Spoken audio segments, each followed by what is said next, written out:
Well, good evening, everyone. Welcome to our lovely little podcast here.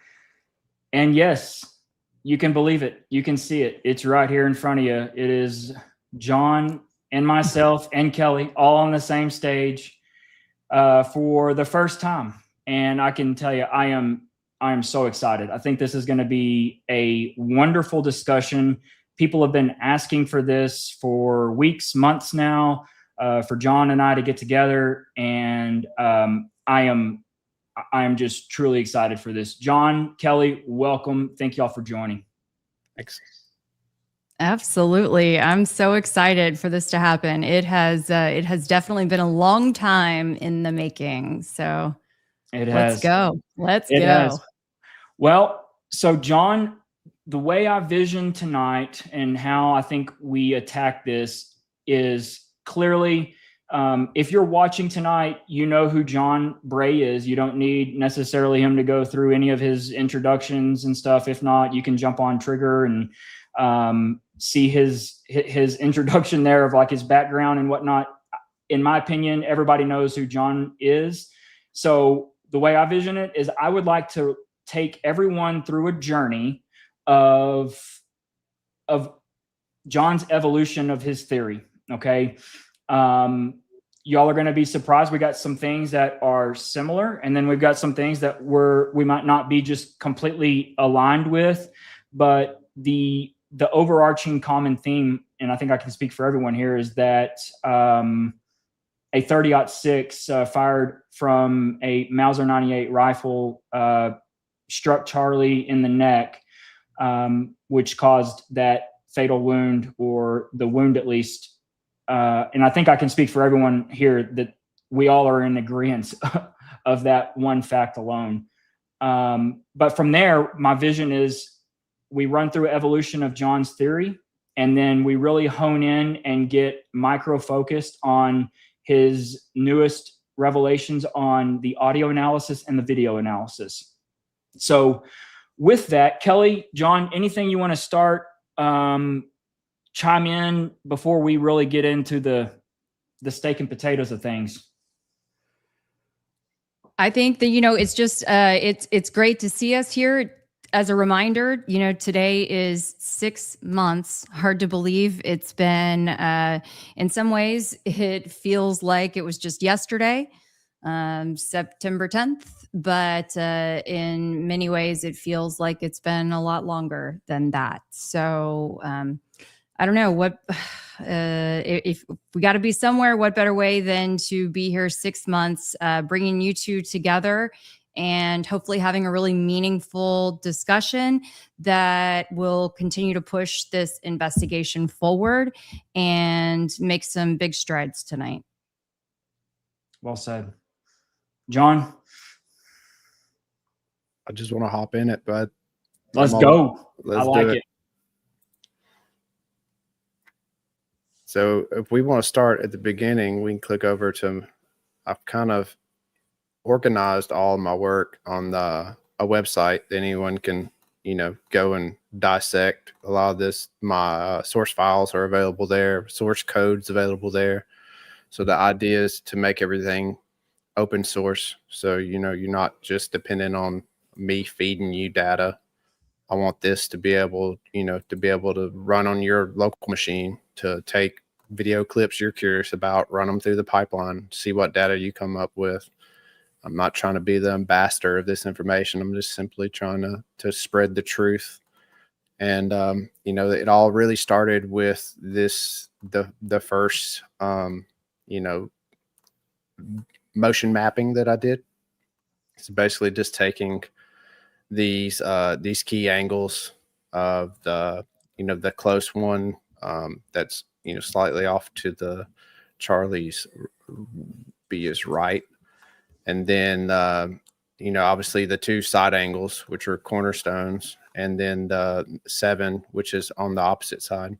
And these are my first image mappings. Basically, I had Grok made this code for me when I still thought that Charlie had a bulletproof vest on. I was going to use this pixel flow map to determine where Charlie was struck in his bulletproof vest. So I And could we're get out. talking like late September. I remember you were like the first person to like say this outwardly on X, right? Yeah. I mean, this is like late, like the second week or the second to last week of September, from what I remember. Yeah, I think I made the first post. I really like laid it all out on September 20th, so 10 days after the event.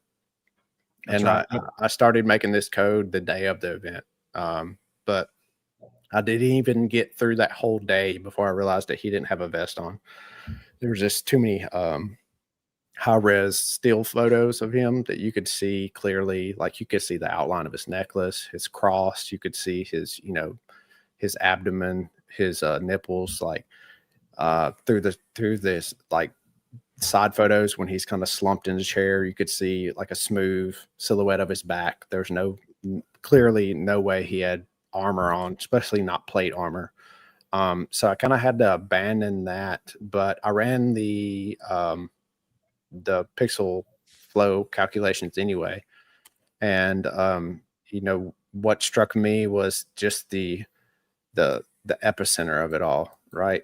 Which, I just couldn't get over that, just the fact that there was so much movement just in the area of his lower chest. And I couldn't make sense. Did you spot this immediately, John? Like when you saw it for the first time, like was it fairly immediate? Where the math ain't mathin' type of. Yeah, absolutely. I just knew there was no way that a rifle impact to the neck could ever cause his shirt to move like that. It was just the speed and the intensity of the movement was just way more than what it would have been a stretch for me to believe it if he was shot in the chest that it could cause that much, movement. But the fact that, they were selling us the narrative that he was struck in the neck, there's just no way that I could buy it.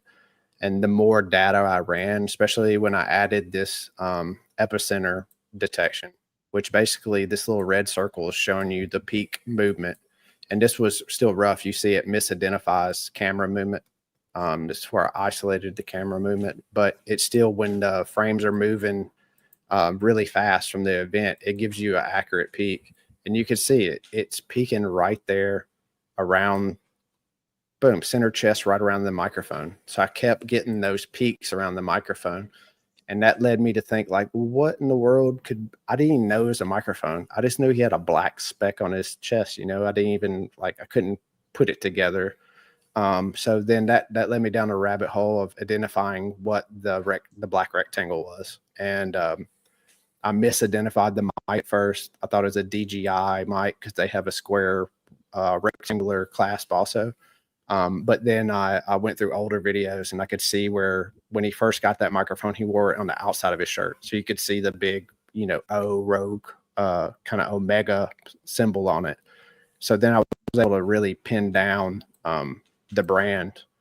And immediately when I looked at it, I was able to find a video of someone breaking it open. And I saw how easy the battery was to pull out of it and how big the battery was. And then immediately I thought about the pager bombs, because it wasn't even a year to the day that, the Lebanese pager attacks happened, where the, Mossad infiltrated Hezbollah's purchasing of these secure pagers, and they loaded them with the AA style batteries inside of them. They loaded them with explosives, and they were able to detonate 1,500 pagers through hacking the cellular system in Lebanon and sending an encrypted signal that required them to hold 2 buttons down.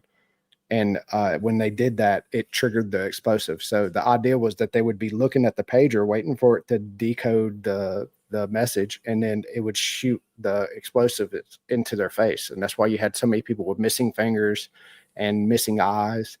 So, the level of sophistication was obviously there. Like they could do it. These were functional, correct? Yeah, I mean, for 10 were years. They used them for 10 years.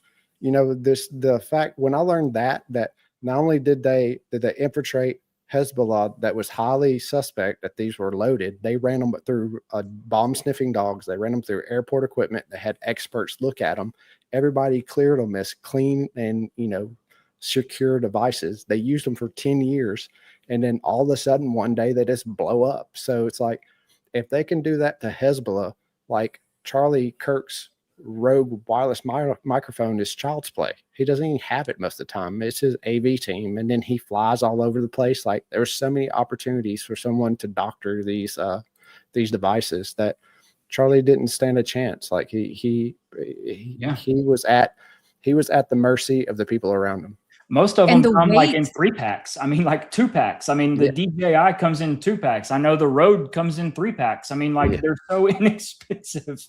Right. And the weight of the microphone wouldn't have been something that would have felt any different to him, right?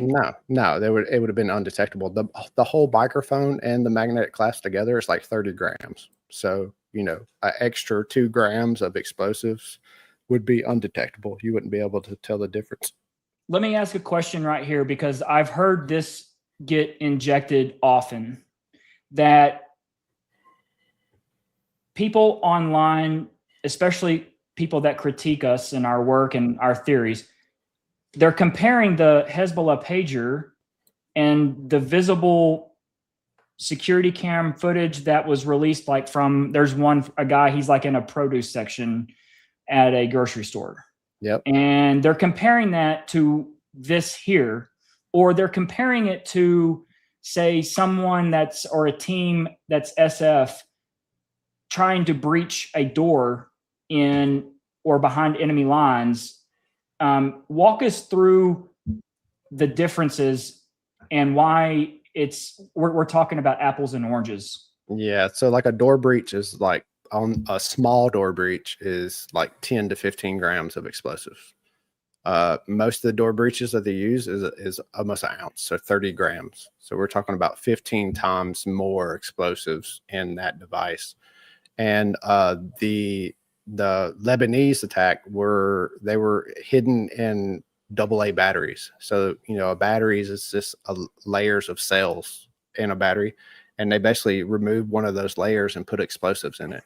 So, it wasn't like a very precision device. It was pretty crude in its nature, because they had the highest level of scrutiny and to pass through the Hezbollah, because they were already very suspicious that their pagers were going to have like listening devices or tracking devices on it. So they had to take the path of hiding it as well as possible and sacrifice efficiency, where they wouldn't have any of those issues with Charlie's device. And Charlie's device was 10 years later. Like, think about how many advancements they made in the modified, electronics realm of, discrete explosives in 10 years. It leaps and bounds, especially when we have AI now that can do advanced modeling for you. The level of sophistication that we see in Charlie's device was just beyond what the Lebanese device was. I think the walkie-talkies was probably a little closer to what we saw Charlie kind of become victim of. They were a little more precise. We still don't know how they triggered them exactly, and they were a lot more directed. Where they used a lithium-ion battery, like the lithium-ion battery that was in Charlie's device, where the pagers were using like rechargeable AA tile batteries. So they were just a lot cruder, dirtier, not as accurate.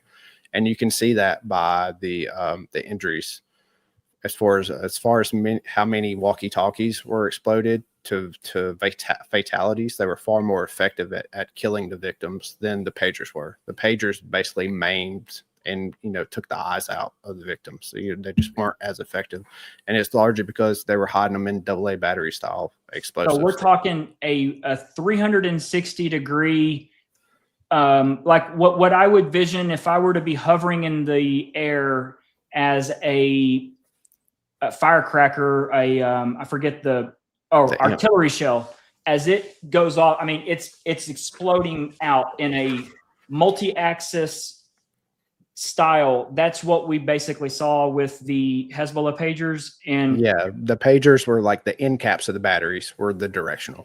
but they were they okay. were bi-directional. They went in two different directions. So Okay. it wasn't. That's why so many people lost their fingers.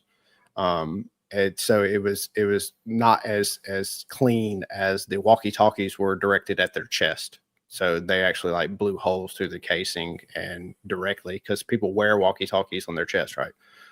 So it was a lot more close of an analog to what we experienced with Charlie, because they knew for sure, you know, the microphone's going to be worn on your chest. The mic end of it is going to be faced towards your mouth. So it's like, you know, the orientation that you're going to have, so you can get a lot more precise in how you direct the explosive. And it's on his vitals. So it's almost guaranteed that as long as that thing is detonated with him wearing it, it was going to be, you know, fatal. Blake, do you want to maybe put the three of us up on screen larger, or if you're going to show a video? Oh, there you go. Yeah, maybe I was going to say if you have any other of the visuals. Yeah. So this is the UVU was the one that, you know, I rejected at first because I couldn't understand how it caught a unique frames, like the crazy collar being expanded out. But, you know, as I researched more about these type of explosives, and, you know, you can see by the heat map here, just, you know, directly, you can see the back of his shoulder and the front of his collar. Basically, the expanding gas coming out of this device was looking for any way to escape it could. The shirt's a breathable material, like gas passes through it pretty well, but the gas is traveling so fast that it wants to take the path of least resistance. So it's going to travel out the back of the collar. It's going to travel out the front of the collar. It's going to travel down the sleeve. And we see extremely fast movements from all those areas. But what really, you know, caught my attention was the movements of the microphone clasp. So, you know, it gives us, that clasp gives us a general trajectory of the device that was underneath it. And you can see from the microphone clasp how it raises up at first, and then, you know, it takes like a trajectory across his chest. And so, and what you're saying is earlier with the travel or the direction of travel, this is that moment where it's essentially, it looks like an arm is trying to punch out of his shirt just from that angle of the UVU Review's camera.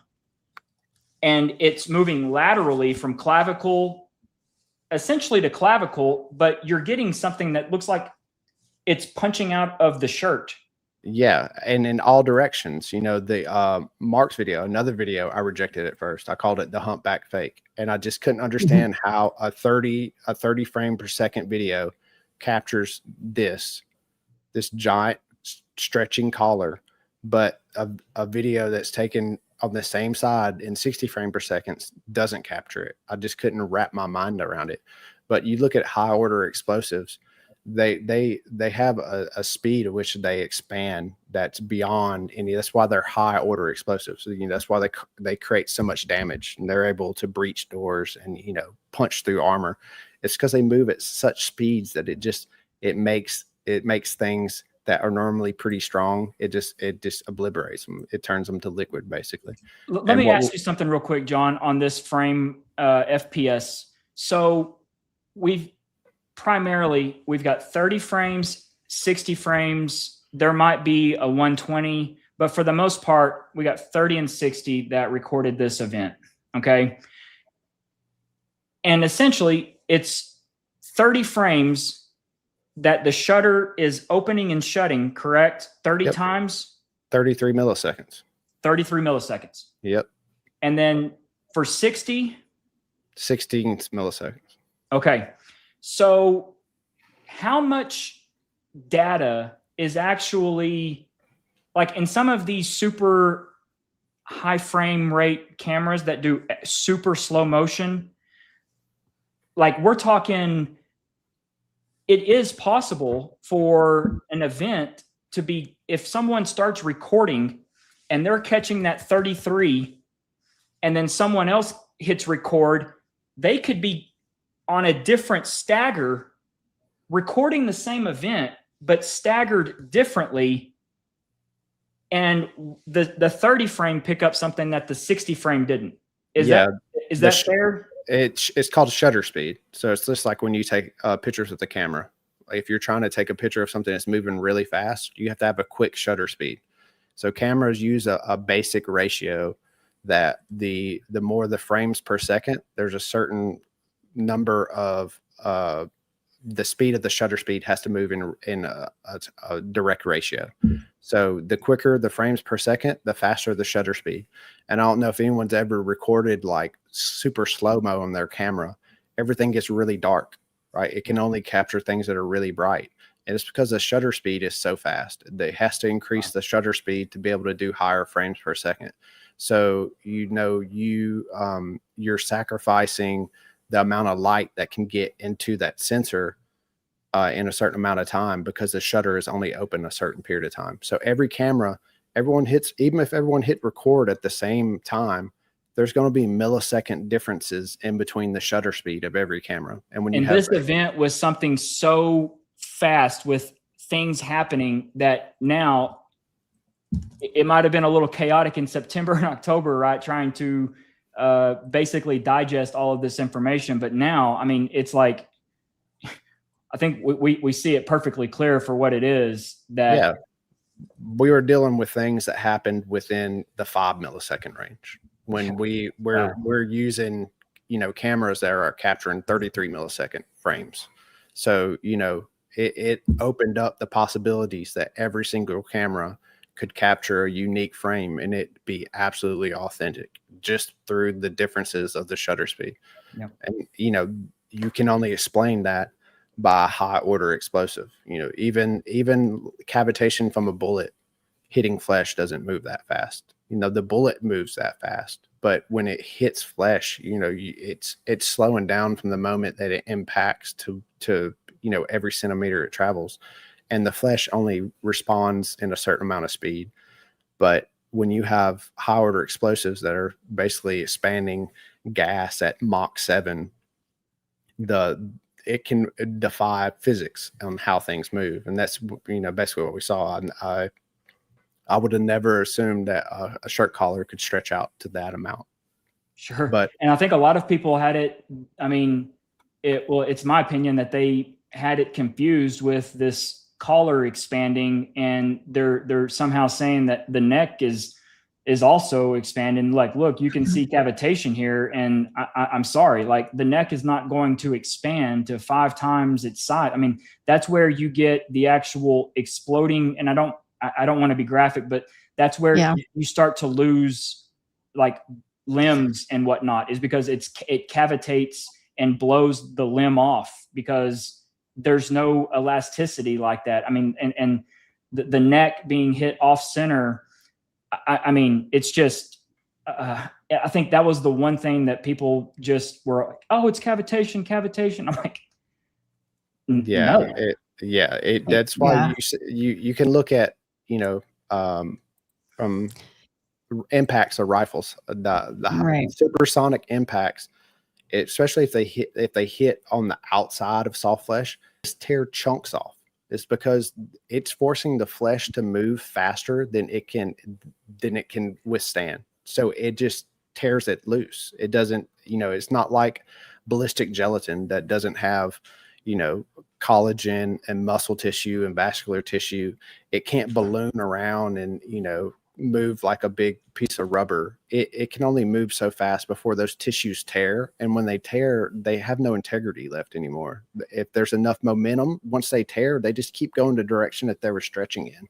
So if that big, hump on his back was caused from flesh, the flesh would have just kept going. It wouldn't have sprung back. Charlie wasn't, made of rubber or steel. Like if his flesh moved that much, it wouldn't have returned. It would have been splattered on the background behind him. And that was what was so hard to see some of these different tests. And look, I'm not going to sit here and knock someone, too hard for actually getting out and testing something.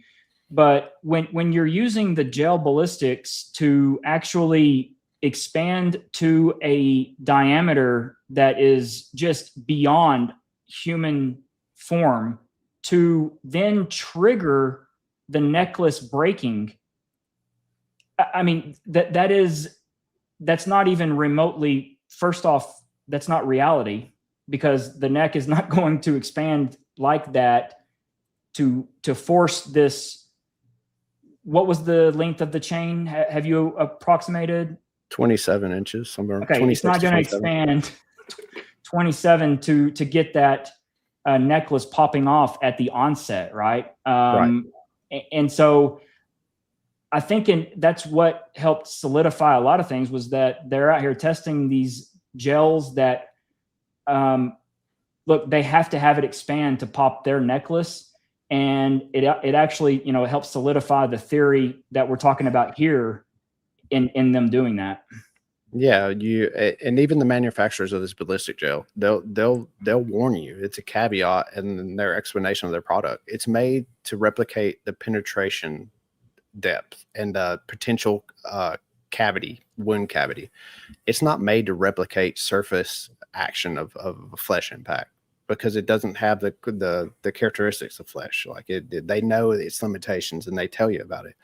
And the necklace, you know, the way that the necklace snaps, the area that it snaps, the trajectory that it takes, the amount of energy that it took just to snap the necklace and then send it flying up and over his head with a, you know, trajectory that it's the opposite trajectory that the magnetic clasp took. So, you know, you're seeing people were say, oh, where's the equal and opposite force? Well, we're looking at the equal opposite force. The equal and opposite force was the magnetic clasp getting blown one way, the necklace getting blown the other way, and then the innards of the microphone getting blown across the same direction as the clasp. Like, it's an expansive force. It penetrates Charlie, but then the surface waves you can see go across his whole body.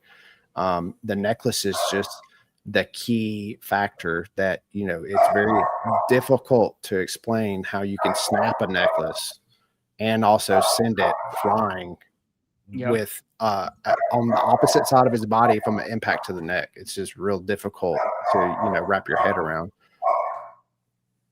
Kelly, go give Preston and Paco some melatonin.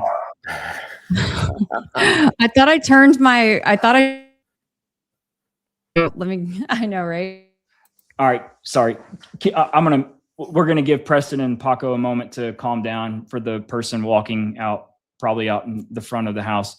No, I completely agree with the equal and opposite, and the necklace. I mean, it's just, God, that was the most bizarre thing, because I think it's what we all saw early on that just was like, holy cow. I mean, this is not normal. Yeah, and you know, I misidentified the necklaces first too. I didn't. What did you think? I thought it was the like a lavalier mic that he had connected to the Rode mic. Yeah. Okay. Like wire. Yeah, like a wire mic. Yeah, or earpiece is what I originally thought. But then again, the same thing with the bulletproof vest. I started looking at the pictures of him getting ready for the event, the pictures of him sitting down, and there was no earpiece to be found. So, you know, I had to kind of give up that theory real quick. And then when I realized that it was indeed the necklace, you know, that left me with what was the necklace made out of? We know is a silver material. I personally think it was stainless steel. I don't think it was a sterling silver. And so, you know, I started running the calculations on what exactly would it take to break this necklace and send it flying.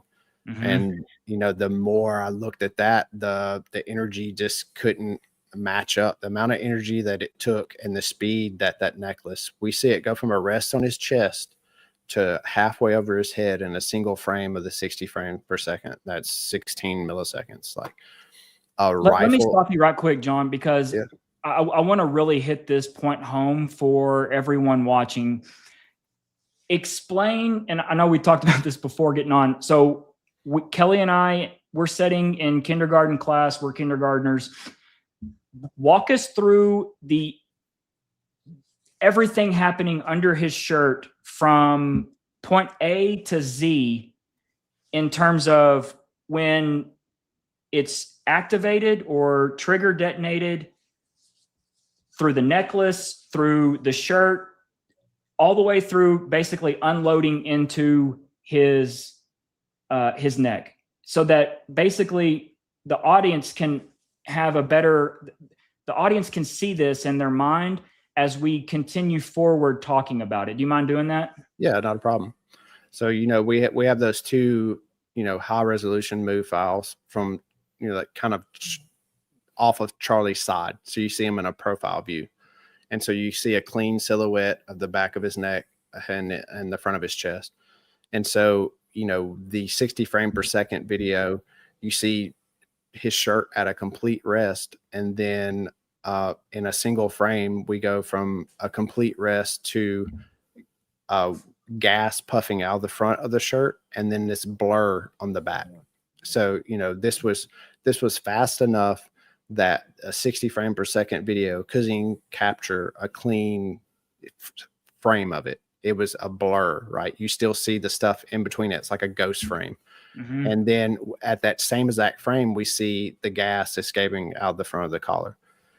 And then we have the 30 frame per second video, which is shot just to the right of the 60 frame per second. And it shows this extreme stretch, collar deformation, but no gas coming out of the front. So basically what we're seeing here is the 60 frame per second is capturing the moments before this extreme collar. This was on the way out to the frame that the 30 frame per second video caught. And so, that's within frames of two, we're looking at, sub 10 millisecond action. And then that right after this, the frames that precede this, we see the necklace that was once on his chest now flying up and over his head. And we don't see it travel from his chest to up over his neck. It goes from on his chest to halfway across his face, and it's immediately snapped. And both of these different angles, the necklace is kind of like it's caught halfway in air because it's kind of bent back at a 90 degree, right? Like it's like what I would vision. Okay, have you ever pulled someone out of the mud or snow and the rope snap? Yes. Yep. And the is tension it kind of like the tension? Is that accurate? Where like what we're seeing here, where it's like, and it's bending, the necklace is bent. And I think it's because it just literally, the tension just broke, right? Yeah. It went from basically having the weight of the pendant on it. And as soon as it snaps, it's just a loose end. And so, you see that slack as it crosses his face. You can see it in these maps that have the motion taken out of it. You can really see it in this video here.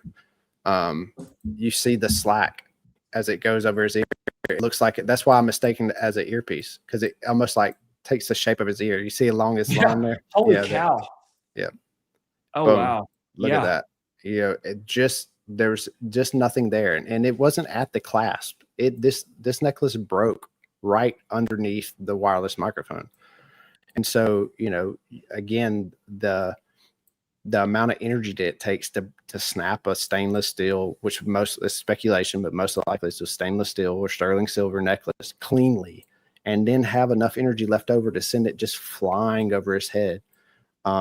It's beyond explanation on how a rifle impact to the opposite side of his neck could ever cause that. And then the trajectory doesn't match at all.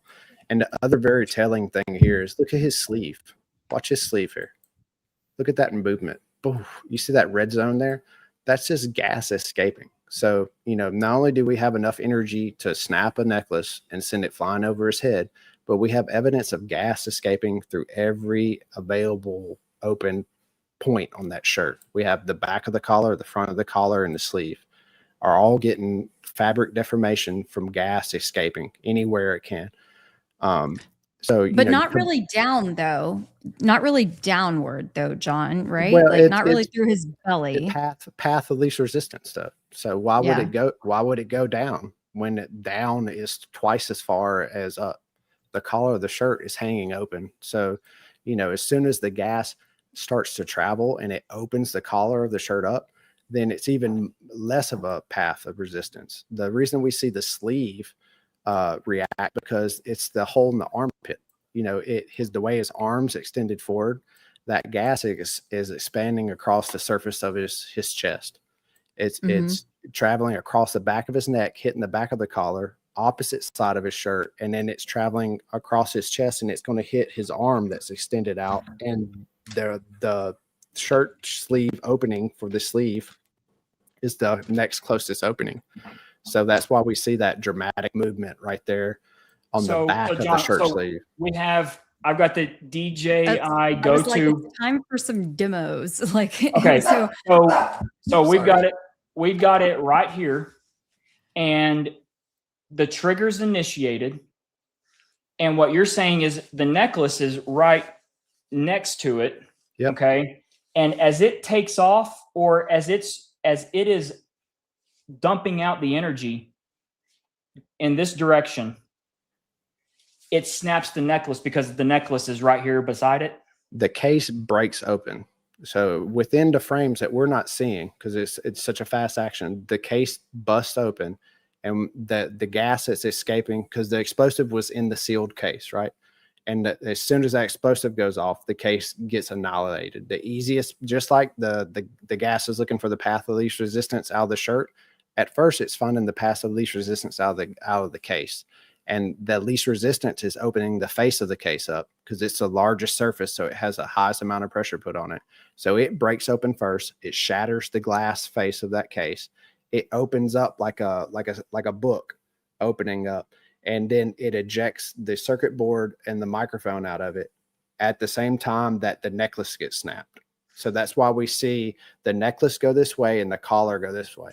So we're seeing the ejection of that gas out of the case is what forces the necklace up, forces the components inside the microphone across, and also the excess gas out of the sleeve. So we're seeing expansion in all directions.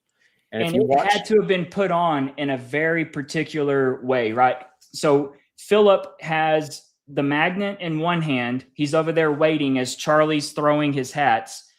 Charlie walks by the AV table. Philip is right there. We see Philip go inside. So basically, as long as it gets put inside the shirt, magnet clasp, it's the correct direction. If Philip would have done it outside by accident, we've now got it flipped, right? Yeah, it would have been like that Lebanese pager attack that you see in the grocery store, because that was designed to detonate when someone was looking at the encrypted message. Well, that guy didn't check his message, and so it was just in his bag, and so the face of that was faced out, and you see it eject out, and that wasn't even a shaped charge. So, you know, imagine that times 10. If that microphone was just placed on the outside of his shirt, it would have just sent a jet out. Like it would have caused damage to Charlie, and he would have been definitely hurt, possibly killed. But we wouldn't have seen the dramatic effect. We wouldn't have seen the necklace snap. We would have seen the case explode and things eject out of it, but we wouldn't have seen the damage that we saw. So it was. You think it would have looked like he was shot in the microphone? That would have been, more plausible. Wow. Than when it's underneath his shirt, right? Right. Yeah. Because when it's underneath his shirt, we see the effect of the gas, and you can't explain the expanding gas even by him being shot in the microphone. Because if he was shot in the microphone, it would just destroy the microphone. It's a linear force, right? We wouldn't see the crazy, millisecond expansion that we saw. But you think he would have drawn blood? Well, yeah, he got shot. If he was struck with a rifle, let's say it wasn't shot. It was outside. If it just takes off in a he's still gonna have projectiles potentially striking him. He'll get struck. It's way less calculated. Yeah, he would get hit by shrapnel. Here, I have the mic. Yeah, the shrapnel alone would be fast enough to cause small abrasions, right? We wouldn't see the battery striking his neck was a freak thing. I don't think anybody would have anticipated that. Whoever, hatched this plan to put the shape charge on Charlie's chest obviously didn't plan for that. So you do believe that the neck wound was actually miscalculated, unintended, and anomalous from their calculations. 100%. Absolutely. I agree too. From the simulations that I've run and the actual, ballistics that I've done, matching the speed of that projectile with a rectangle projectile, it's impossible to know where it's going to go. It's just one direction one time, one direction another, straight as an arrow another.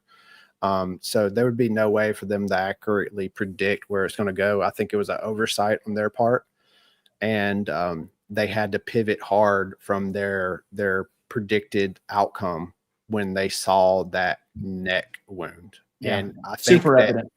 I think you see it in the reaction of the people that were obviously, conspiring. It was a level of shock that came only after it was very apparent that he had a neck wound. The rifle shot goes off, it's nothing. They're just sitting there watching like they were waiting for it to happen. It's not until they see the blood coming out of his neck that you see him like, oh no, like not as planned.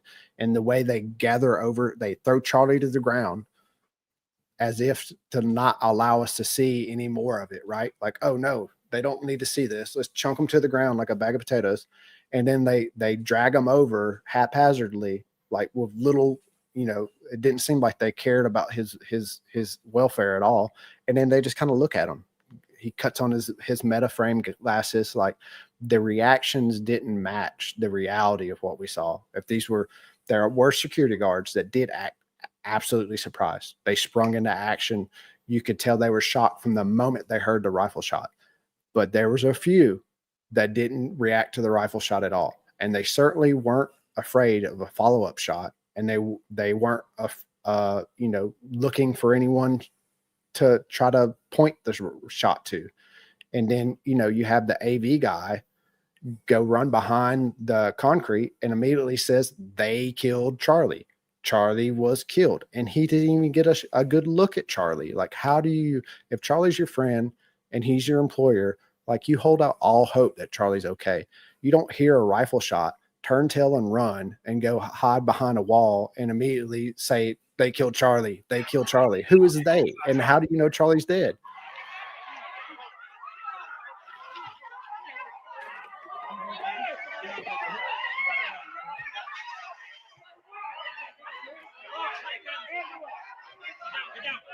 He's dead. He's dead. That's so sus.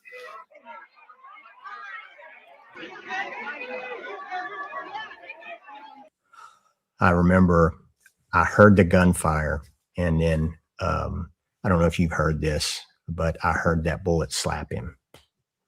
And so, John, do you hear that anywhere? Do you hear a bullet slap him anywhere, or is he just freestyling?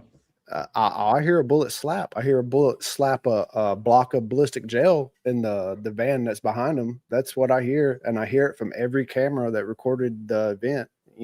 And it's just not something that you can deny. It's when you have that many independent videos, 2 of them with perfect metadata that capture a frequency that sharp, timed perfectly.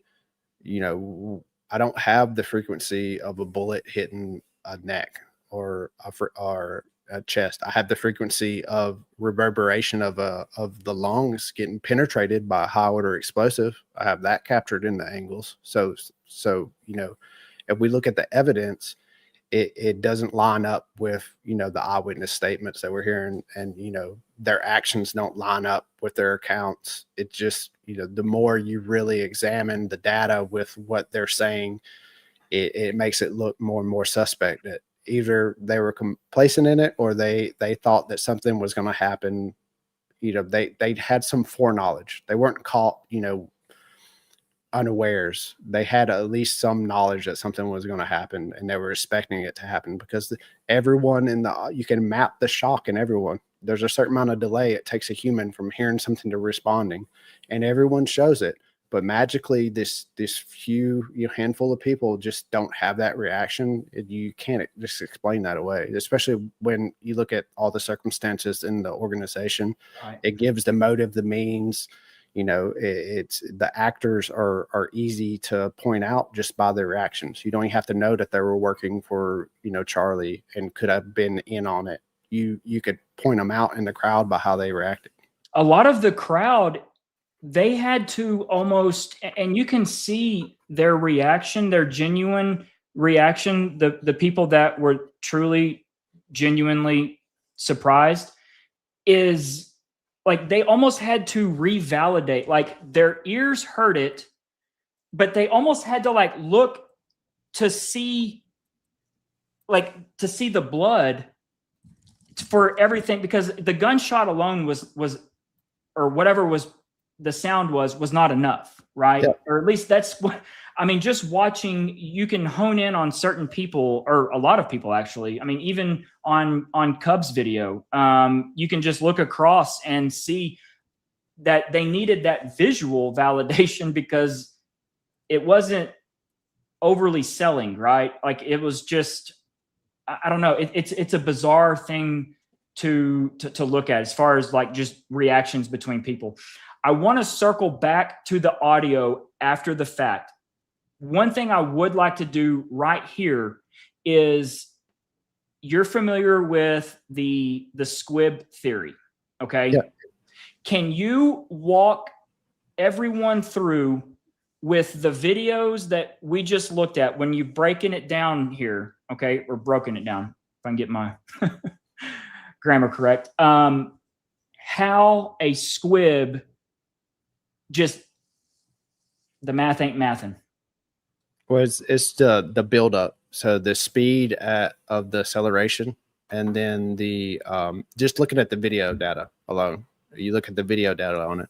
The we have movements that are like sub 10 millisecond.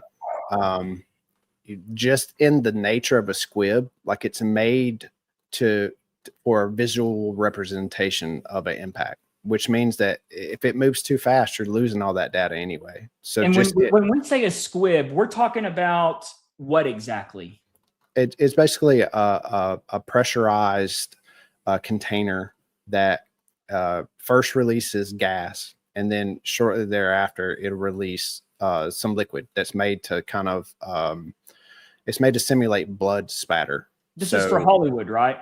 Right, for movies. And again, Hollywood, when they're recording movies, they're not recording movies in 30 frames per second or 60 frames per second. Like if it's a film, they're recording, in 16 frames per second.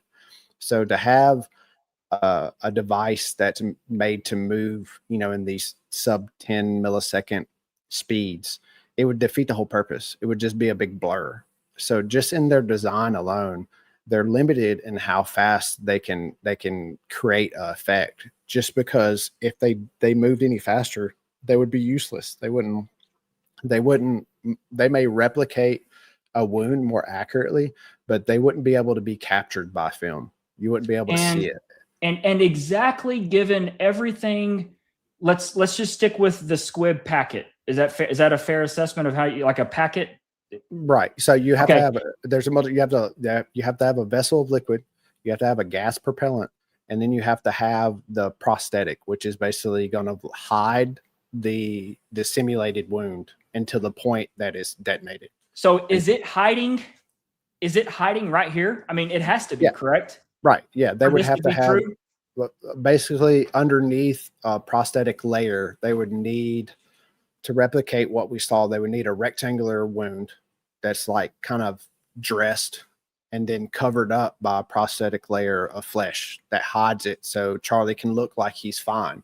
And then when it's triggered, it's going to basically allow gas to escape out and then blow open the prosthetic. So realistically, so it looks like the wound appears, but then delay the bleeding until it can match the 0.4 seconds that we saw.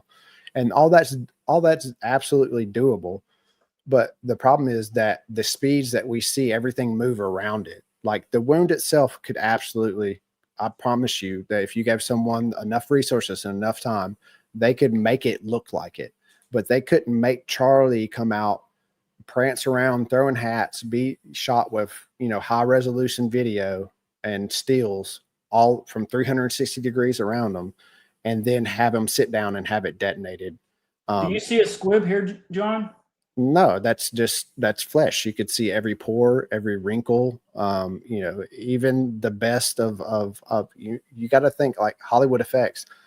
They're made for one angle. You know, they control the perspective. And when you can control the perspective, it's just like a magician. You can pull some tricks off when you can control the perspective, when you can make people look in one direction and not see the other direction or sleight of hand. But when it's a completely open forum, when you have 3,000 people watching, you have videos, you have still pictures, it's just an impossible task. It would be setting yourself up for failure to go and try to pull this sort of thing off in an event like that. It would just be so difficult. And then the biggest thing is there's no mechanics that are seen behind it. You know, this is the most popular video. So, and Charlie does this thing with his mouth all the time. And, you know, it looks weird, but it doesn't look like he has prosthetic. It looks like he's doing a weird face, you know? Is that his muscle? Yeah. Like he had a strange tick. Yeah. And you see him do it all the time. Like you could watch previous videos, like he would do this, you know, it's kind of like, I'm in Oklahoma, so I call it the tweaker face, but you know, they do it. Like, there you go. It's just a weird, he has some weird ticks. I think it's something with his neck that, and I don't know what it is, if it's just a habit that he formed when he was a little kid, and because he was absolutely brilliant, no one ever, he didn't, like, I don't know, a speech pathologist never got a hold of him. Something did, but this is just part of his everyday. Like you can see it right here. Yeah. It's almost like, you know, he has allergies or something and he's messing with his tonsils or trying to clear his throat. And be noted, he had cough drops everywhere that day. He had 2 cups of mint tea. Like, it's quite possible that Charlie just had bad allergies and he's, you know, he had a tick from, you know, I know I get tonsillitis. My tonsils get sore and they get pus sacs on them. And I use my tongue to kind of like rub on my tonsils. To me, like it looks like he's doing something strange with his tongue. Yeah, I think there's actually like maybe even a gland, either a gland or a muscle that's there. I don't think that that's an indicator of a squib personally. That's me. And I'm one who. And these are in all of his videos. All in all, I mean, this is something he wasn't. Prosthetic. I'm sorry, Kel. I didn't mean to talk That's over okay. you. No, I wanted to hear what you said. Oh, just, you know, I am one who is on the side of him potentially wearing wearing some sort of prosthetic or it being faked. And so, you know, I do look for the oddities or anomalies, but I don't think that, you know, that one photo and one kind of puff under his jaw there is an indicator of a prosthetic. So, John, is there any way for that wound to appear on his neck without a prosthetic being worn? Is there a way for there to be a blood bag? I'm sitting here pointing to myself like y'all can see me. Is there a way for a blood bag to be somewhere in his body here? Yeah, sure. There's a And will. then- There's a will. And There's a all way. of this happened and it create a manufactured fake wound. Like it's hard to even say because it makes absolutely no sense. But and you could, in a controlled environment, you could pull it off 100%. like But with green we saw- screen and CGI and a fixed angle and you know tight controls, you could pull it off. But the event that we saw was far from controlled. It was not fixed angles. You know, it was as organic of a, you know, event as you could get. Charlie, you know, went out and walked around through hats. I mean, we can see his shirt in all sorts of different positions. There was just nowhere to hide it. There was nowhere to hide any mechanisms, any tubes. It was just the most difficult of case. And, you know, to me, like I'm always put myself in the mindset of the person that's trying to pull it off. If they came to me and be like, hey, we want to fake Charlie's death, my last suggestion would be for them to do it in a public event with 3,000 people after Charlie's gone and tossed out a bunch of hats and been, Sure. you know, photographed. 90 degrees with perspiration and yeah.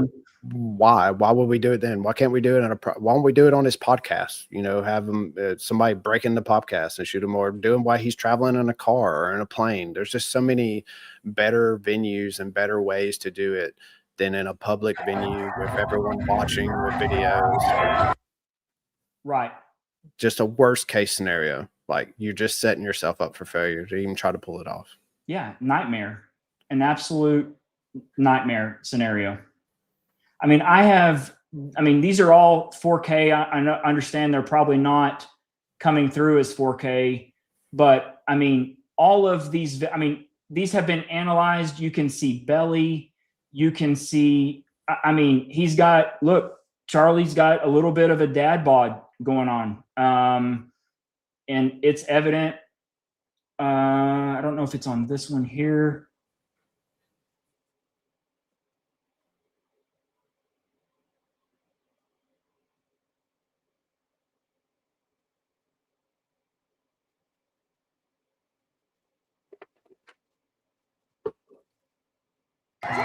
Let's go, baby! Let's go! Let's go!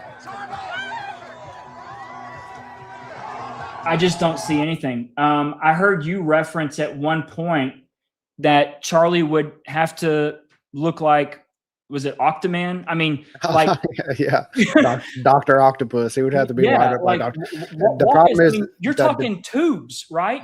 The dynamic of the movement, right? Like, I design high pressure CO2 equipment. Like, I understand like the limitations of just the tube sides, how it restricts the flow, the amount of flow of gas that you would need to create that level of fabric deformation that we saw. Because it's not like blowing a plastic bag up. You know, you're blowing a shirt that breathes naturally. So the amount of gas that we see to move it is like far beyond your imagination of volumes that it would take to move it, because the gas is traveling through the shirt at the same time. So the speed and the volumes involved would just be so huge. You would need he would look like somebody with emphysema with an oxygen tank rolling around. Like, he would have to have like a half a liter tank of gas, of pressurized liquid, to be able to cause it. And, you know, you don't see any tubes to deliver it, the valves to deliver it, the tank to hold it. There's just, it's the level of difficulty is like max level. Like, I would believe that he was an animatronic robot going out there before I would believe that they wired him up with all those tubes to create it like underneath his person. Like, it would be more feasible for me to think that they took one of Elon's robots and dressed him in Charlie skin and took him out there and had the internal, you know, gas pressurization system than it would for me to believe that Charlie had the stuff on him, because it's just no evidence of it. Like, not even a single, even if there was a tube or two, it wouldn't be enough. Like, you would need a series of 7 or 8 to be able to create all the movement that we saw. John, did you catch the comment today on the Charlie Kirk show the exchange with Blake Neff and Andrew Colvett?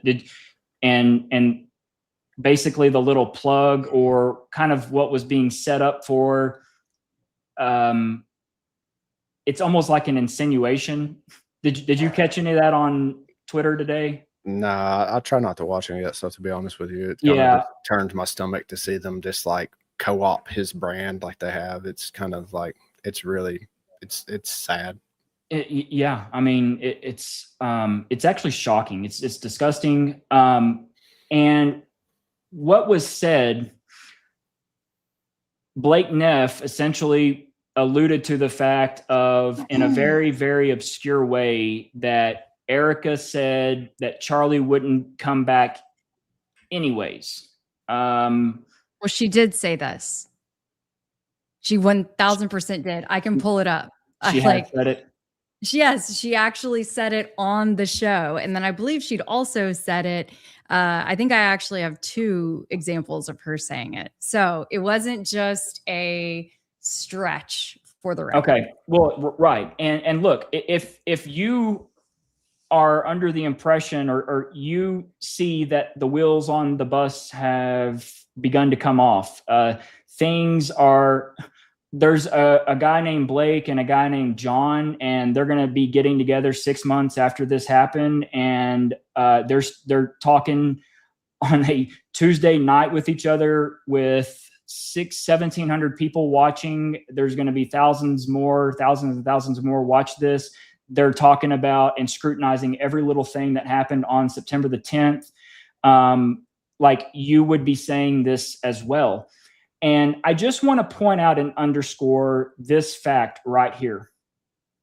I now know why this video that was put out by Candace Owens hasn't seen the light of day.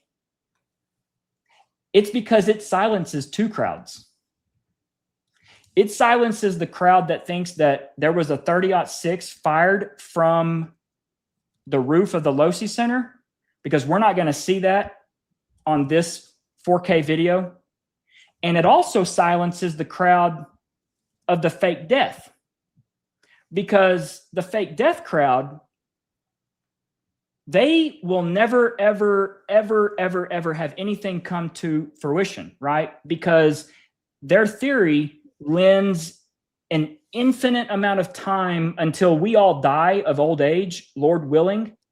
Well, that sounds familiar. Remember from the texts. Oh, does it? Yeah. So a fake death theory is always going to have a level of speculation that will never be proven, ever. That's why fake death is actually like brilliant if you realize you're out over your skis on this deal. And oh no, I'm about to go tumbling down the mountain. So this here now, I now get it why Candace, I don't necessarily know why she put the screenshot out on, or screenshots rather, on January the 5th. And she has this video. This is the video that Terrell Farnsworth goes in illegally, stands on the chair that Charlie was just struck on, and goes in for the SD cards, not the cameras, to conceal and grab that footage. Okay, and it's all captured on live stream. So my question is this: when are enough people going to really, really, really dive in and start demanding accountability from some of these people that have this information? Can you imagine how much she's had this since September the 19th? Okay, this is when Terrell Farnsworth showed her this video. Can you imagine? Think back of all of the bickering. Think of all the spaces. Think of all of the back and forth between all of us normal people. When, I mean, we had, I was doxxed, threatened, because I had a lunatic telling me like he shot from the back. Like, I mean, like he shot from the back. He shot from the, like, it shows it. They've known about it. Okay. And look, this could shut us up in a heartbeat. Wouldn't you agree, John? If they just released the footage? I mean, what the footage is where the rubber meets the road. Okay. And this is what I know they'll never do, is because they know a gunshot did not strike Charlie. And if it was that, they would have the video out to prove it. There's nothing violent. There's nothing gory. There's nothing, anything with this angle. We should have this video. And it's crystal clear now why we don't have this video. It's time for people to start circling up. Look, I like Candace. I've talked to her often. Okay. Not so much here of late, but I've talked to her. She's got all of my stuff. Okay. She's not my investigator. Okay. I've put in just as much work as she has. I can say probably without a shadow of doubt, John, you have too, and Kelly, you have as well. There's nothing special about Candace getting to see this footage that we don't deserve to see it as well. Okay. Candace is not CIA. Okay. That's a play on her name. we deserve this footage to be released. Okay, we deserve to see the necklace flying. My soapbox rant done. Thanks for letting me do that. But this is just like, do you agree how, John, like we would see the squib and all the stuff, the tubes and all this right here with this angle? Yeah. And I think you have to keep people's, to me, I always put people's motivations in my mind. I put myself in their shoes, and, people tend to do things that would benefit them. And if action would be detrimental to them, then they're less likely to do it. So, you put yourself in those shoes and you think, would releasing this video benefit Candace? Would it keep discourse going, or would it possibly, bring a closer end and finality to this tragedy? And would an end to this tragedy, closing this case, figuring out the truth, would that benefit Candace, or would that hurt Candace? And I think when you put that in your mind, you can kind of see why maybe she's not as forthcoming with information as she could be. There could be a lot of other factors involved, but if you look just at, it's hard for you to, as a person, when, the inflation makes your dollar worth less and less every day. You don't know how long, even as good of a deal you may have going on, you don't know how long it's going to go, and you don't want to shoot yourself in the foot and, in a good run before it needs to be ended. So, I think everyone has an arc, and, a lot of these people have an idea of how long they want something to go on. And if they have something that could possibly end that arc before they would like to, they'll probably just keep it to themselves. I think that's well said. I really do. Kelly, do you have anything? Oh, shoot. Oh, Did she mute herself? I don't know. Kelly has. I muted myself. I was trying to pull up video.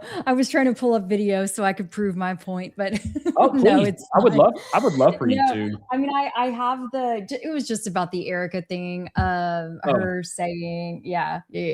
So don't worry. We can go into that at a different time, but that's for our part 2. That'll be for our part 2. Like, Kelly, do you agree with me on the behind Charlie camera? I mean, would the behind Charlie camera, in your opinion, show all of the tubes necessary? Like, there has to be something. You can't just say, when it comes to squibs and whatnot, there has to be things, ancillary products that accompany the thing to pull off this act. So would you agree that this rear camera 100% would prove or disprove the fake squib? I don't know if it proves or disproves it, but Candace says that she saw it, and if she is a journalist worth, her her value, worth it, then I would think that she probably, if she could take a photo, then she would think to record what she was seeing. And she admitted to it. I mean, she said, okay, yeah. Candace said, like, I have, like, she used it as, she has possession of the video. So.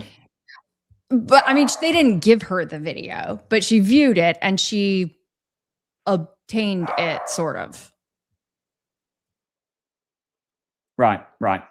Okay. Let's pivot now. Are we going audio, or are we going? So John, basically where you are now, the video analysis, you are steady on it, correct? There's no necessary change in things. You might have honed in, rewritten some code to better the direction, movement, and all of the things we're seeing with the direction and gases and whatnot. But there is something new that you have on the audio. Yeah, basically, after cleaning up the optical flow maps to remove all the noise of the camera movement and everything. I was able to take all this data, extrapolate it into triangulating, the energies involved, the speeds involved, really honing in on the epicenter visually.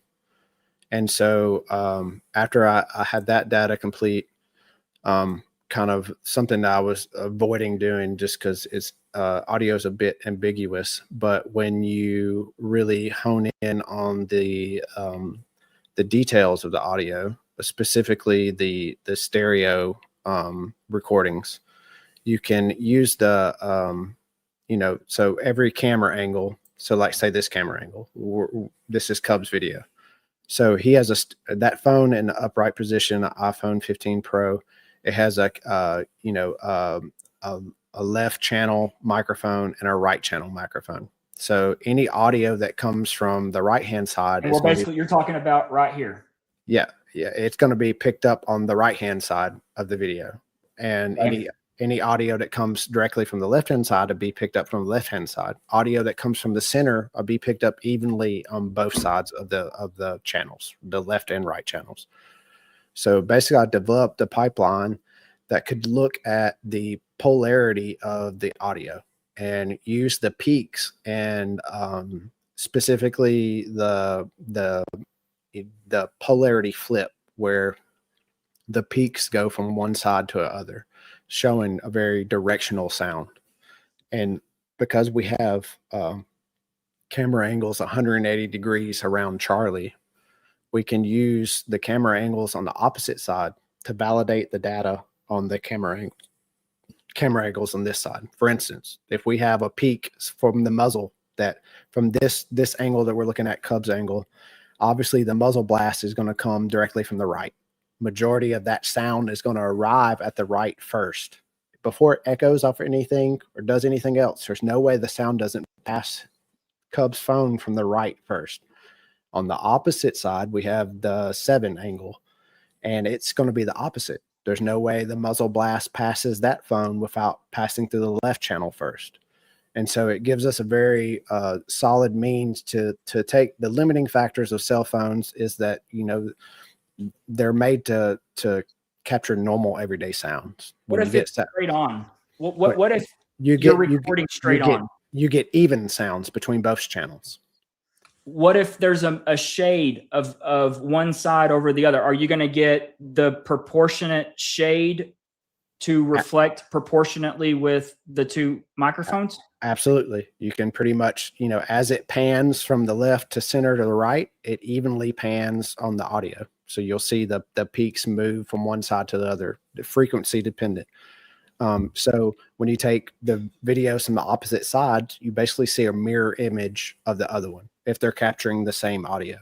And so it gives validation that the cameras aren't, capturing artifacts or unique noise that's only localized. It's a broad spectrum of frequency that's spread out over the whole crowd. What if I'm a knucklehead with my phone, and let's say I'm right there with Cub, and the other night I damaged my right speaker, okay, and I'm there that day. What happens then? Because if this one's damaged, how does it know? Like, how would the phone react, do you think? You wouldn't pick up any peaks at all. It would just be flat on that one side. It would appear like a mono track. So and that's the beauty of it when you have like an N wave coming off of the mock cone of the bullet. It's passing in front of these cameras, so you should be able to see it switch from the right channel to the left channel as it passes, or the muzzle blast as it passes by. You should see it received on the right channel, and then you should hear the refraction of it off of the concrete wall, the barrier, on the left channel. Okay. And then the timing of it all should line up right. You should be able to use the sounds. It moves at a certain speed, a certain temperature. So if you know the general distances where the noises originated from, you can use that math to really triangulate not only the distances involved, but the validate the data in between.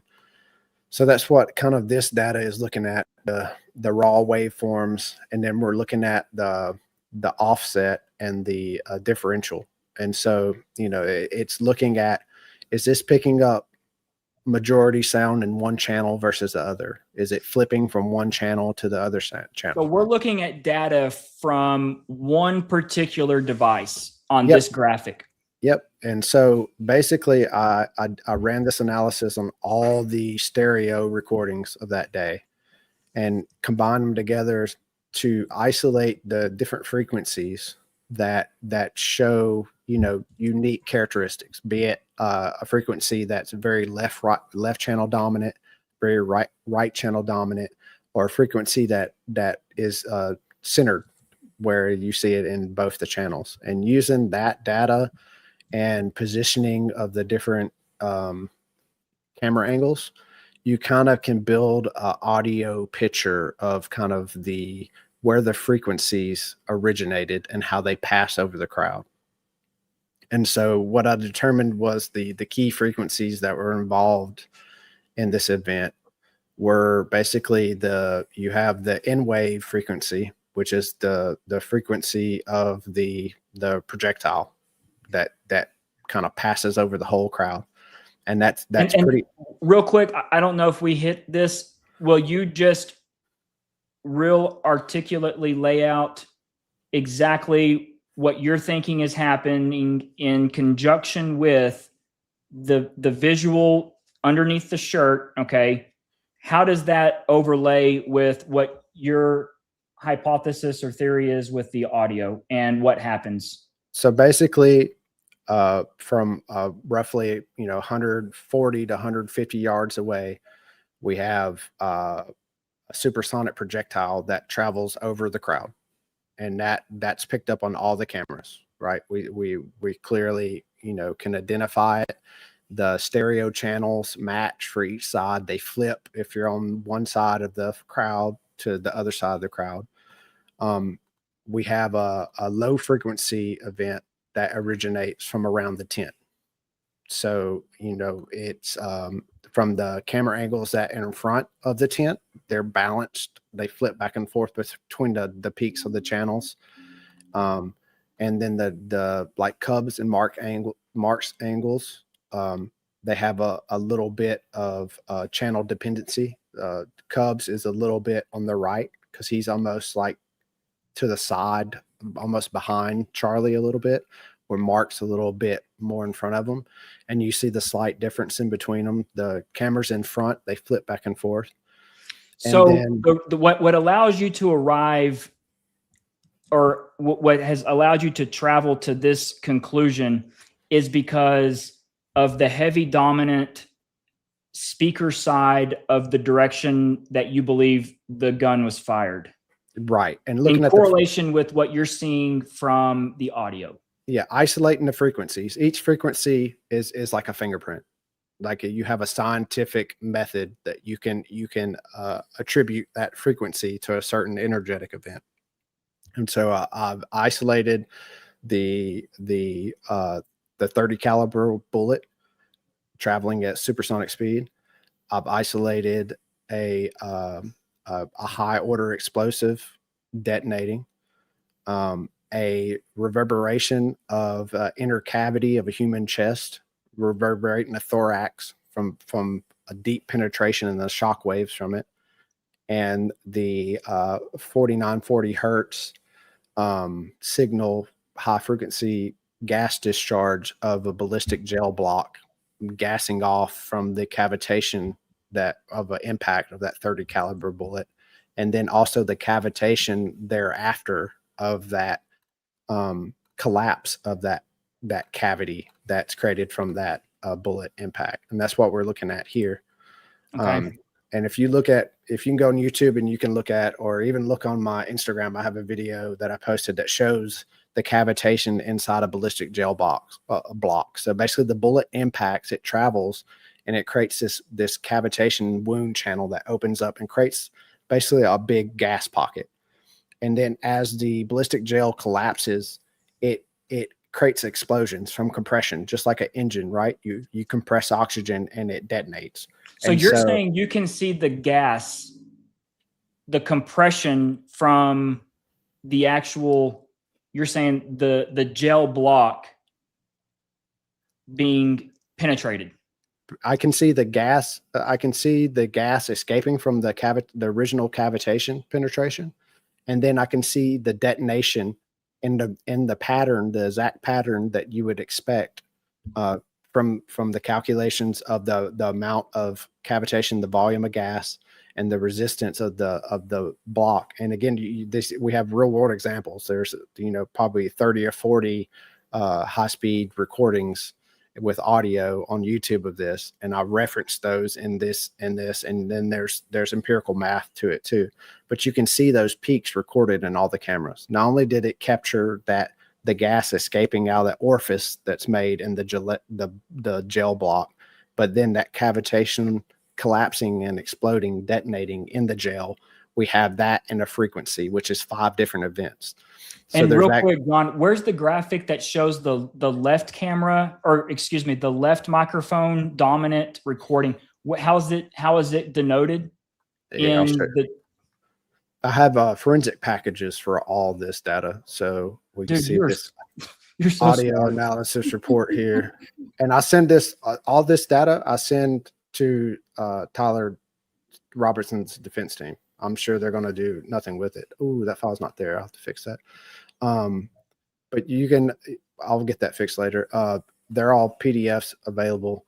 And then I have the actual pipeline where I ran this analysis myself. You can open the repository. I have the full code. I have all my source files. You can run it yourself on your own computer and come up with the same data I did. So you can see that I'm not manipulating it. It's not something that, that's crafted or created. It's just pure analysis. But basically, this is what I was getting at. So let's pretend that I'm Cub and the microphone or Charlie's where the camera is here, and the alleged shots come in this direction. Okay. Just from right to left. Is that fair? Yep.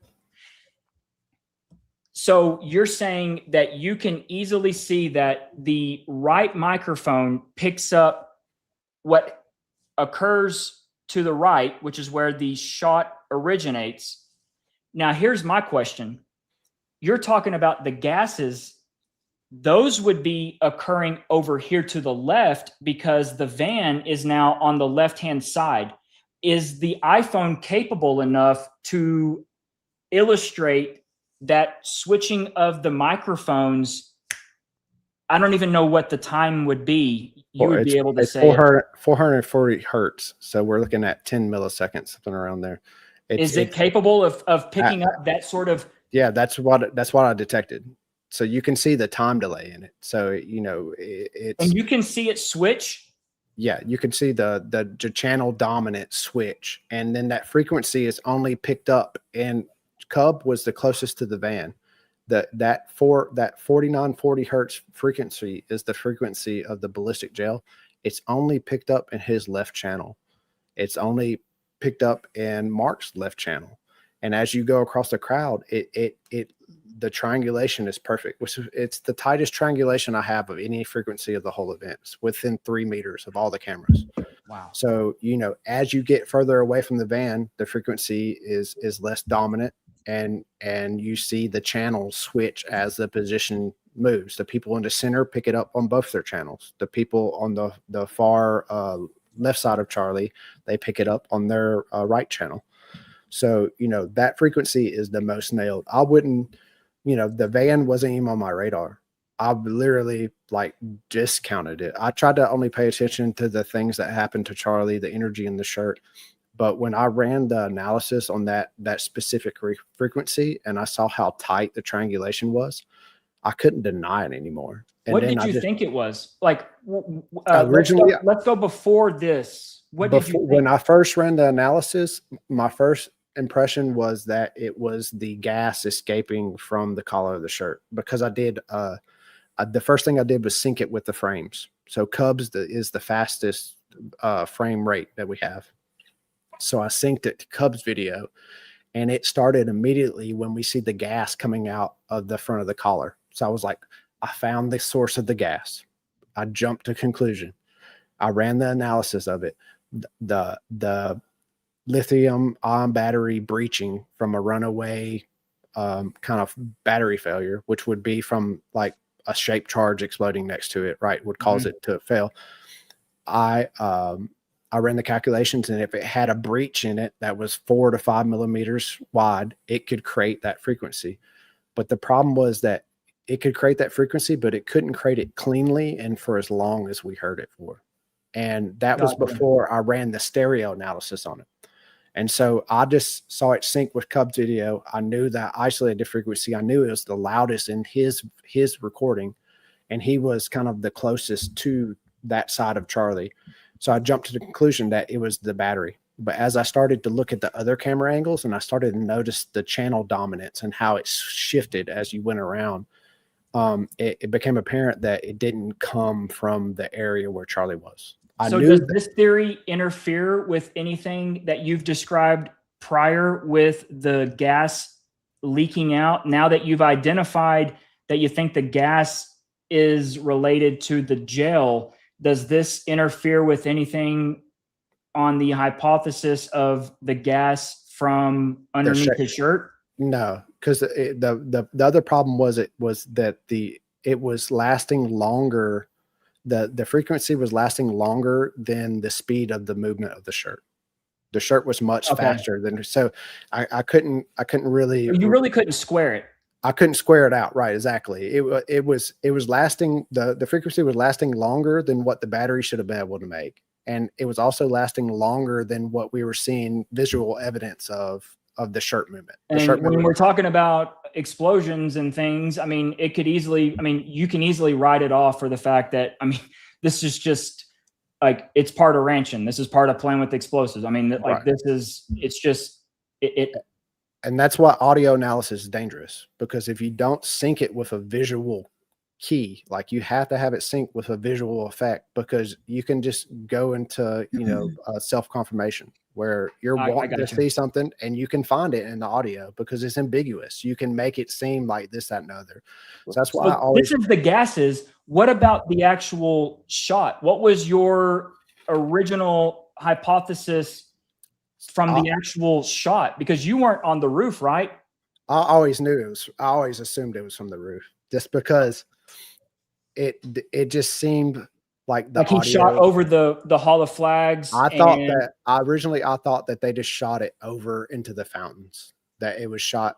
But the more I looked at it, I was expecting it to be very dominant on the left side of Charlie.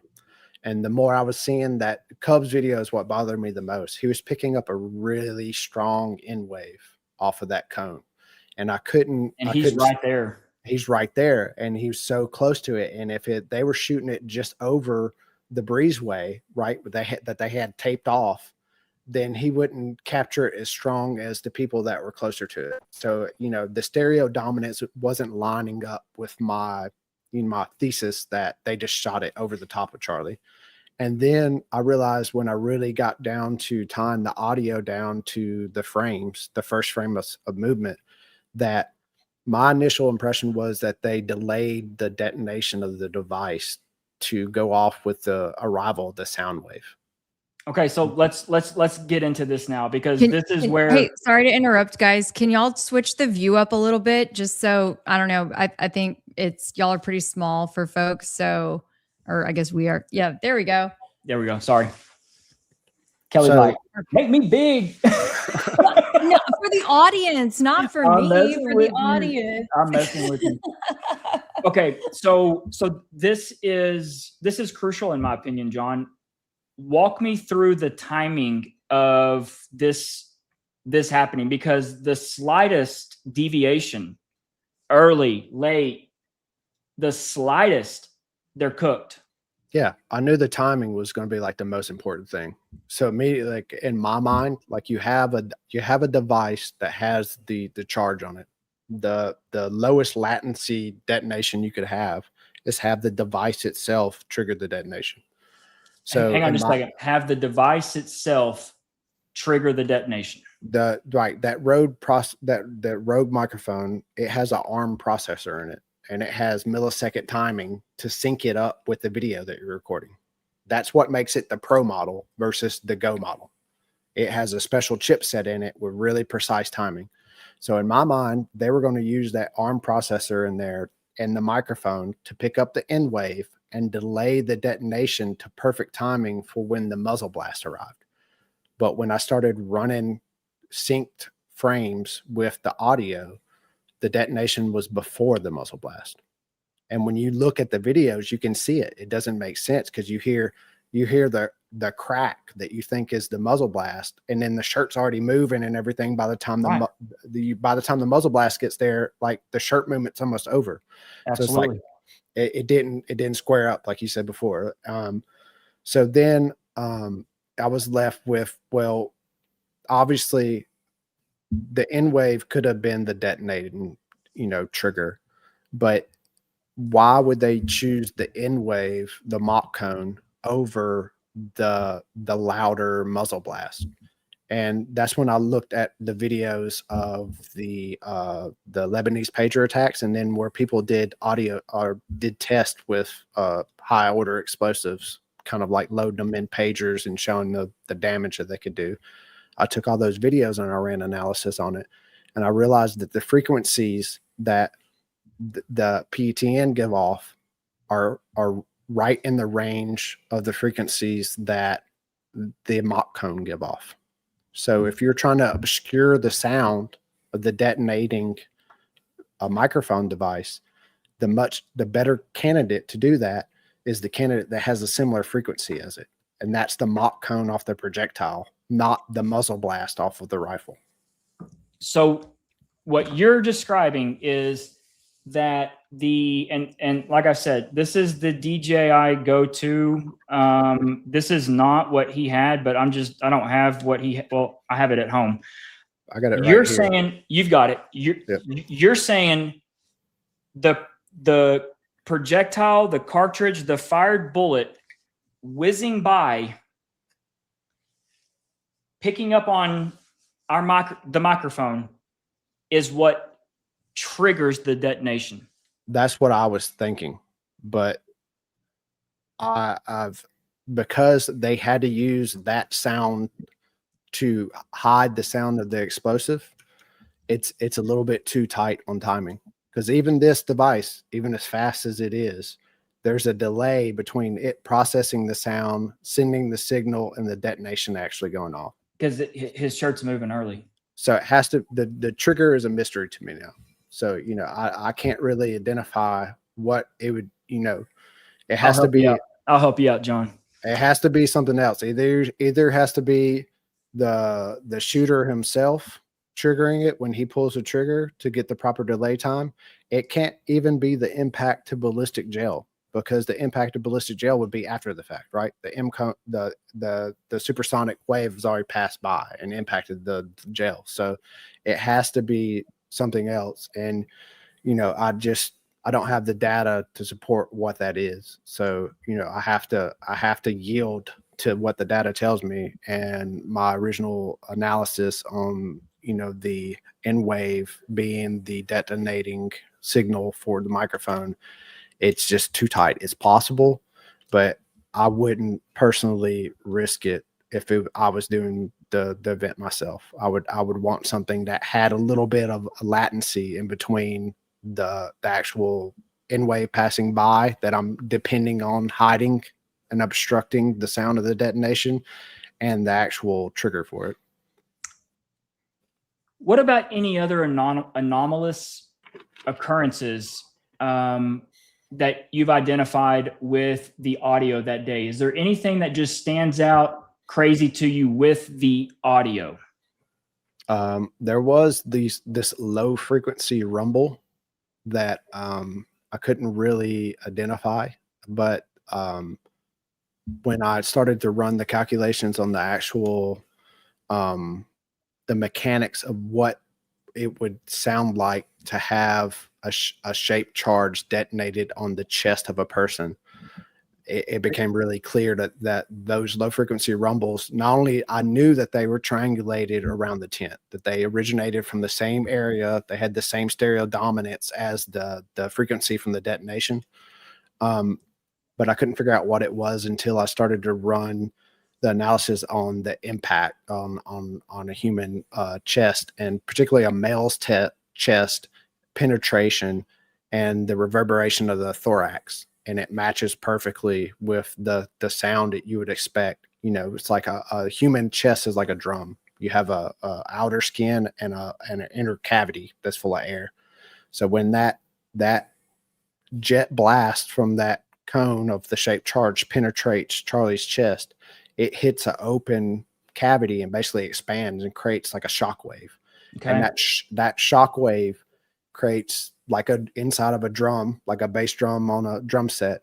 It creates a certain frequency, and that's the exact frequency that we hear timed in the exact time after the detonation that you would expect it. So can I play this? And I'd like to get your thoughts on what, because this was a common thing that it was fleeting. It would pop in, it would pop out.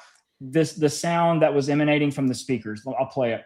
So just wanted to, a few weeks ago. I'm gonna bring it off for sure. What's that? Is that good? You want me to continue? All right. All right, great. All right. A few weeks ago, there was a transgender mass shooter.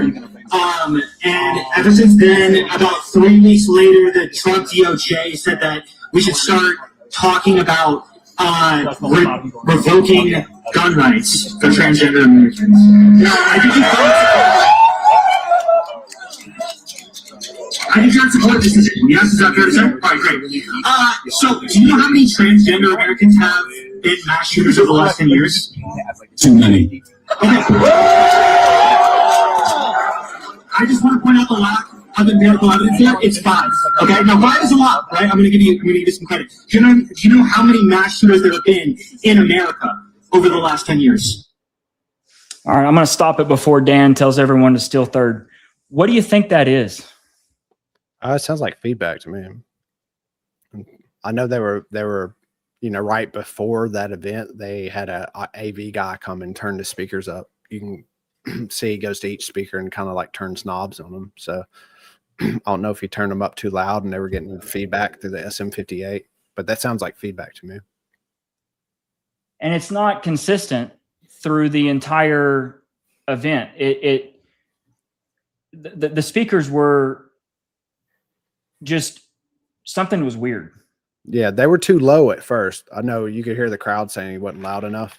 And then they send the AV guy out there and he fiddles with the speakers. Looks like he turns the levels up. And then that was right before the event, because I heard the whole trans shooter question thing. So that would be after he turned it up. So possibly he turned it up a little bit too much. But it's kind of weird that the SM58 is picking up feedback, because all the speakers are kind of like turned away from Charlie. Okay, so I'm going to ask a couple of questions and then I'm going to get to my point. Sound. Like, what is sound? And the reason I'm asking this question is there any sort of delineating factor? And let's just call it, I mean, you're from Oklahoma, I'm from Texas. We both have shot a shotgun before. Is there any delineation between John Bray firing a 12 gauge and recording it versus just playing the recording at the same decibel level that the shotgun occurred? Would you be able to pick it out? Would the sound waves delineate any difference? Yeah, I think a acute ear, if you're not used to hearing a shotgun, if you hadn't heard it enough, but if it was like a shotgun round at a barrel length you were used to hearing at a distance you were used to hearing, I would be able to tell the difference. What about Kelly? The PA speakers only have a certain frequency response. So like, would Kelly be able to tell the difference, do you think? I don't know. She's pretty crunchy too. I imagine she's heard a few shotguns shot. But Mhm. The you from you know, if it Schulenburg, was, so yeah. if it was, Oh yeah, trust me, I know a thing or two. I mean, I can even tell. I thought that it sounded like to me it sounded like somebody firing a shot at a track meet. I always thought that that's what it sounded like to me. I've been Mm. shot. I've been shot at before, and every time, numerous times, and every time I've ever been shot at, you know what my first instinct is? Who's shooting fireworks?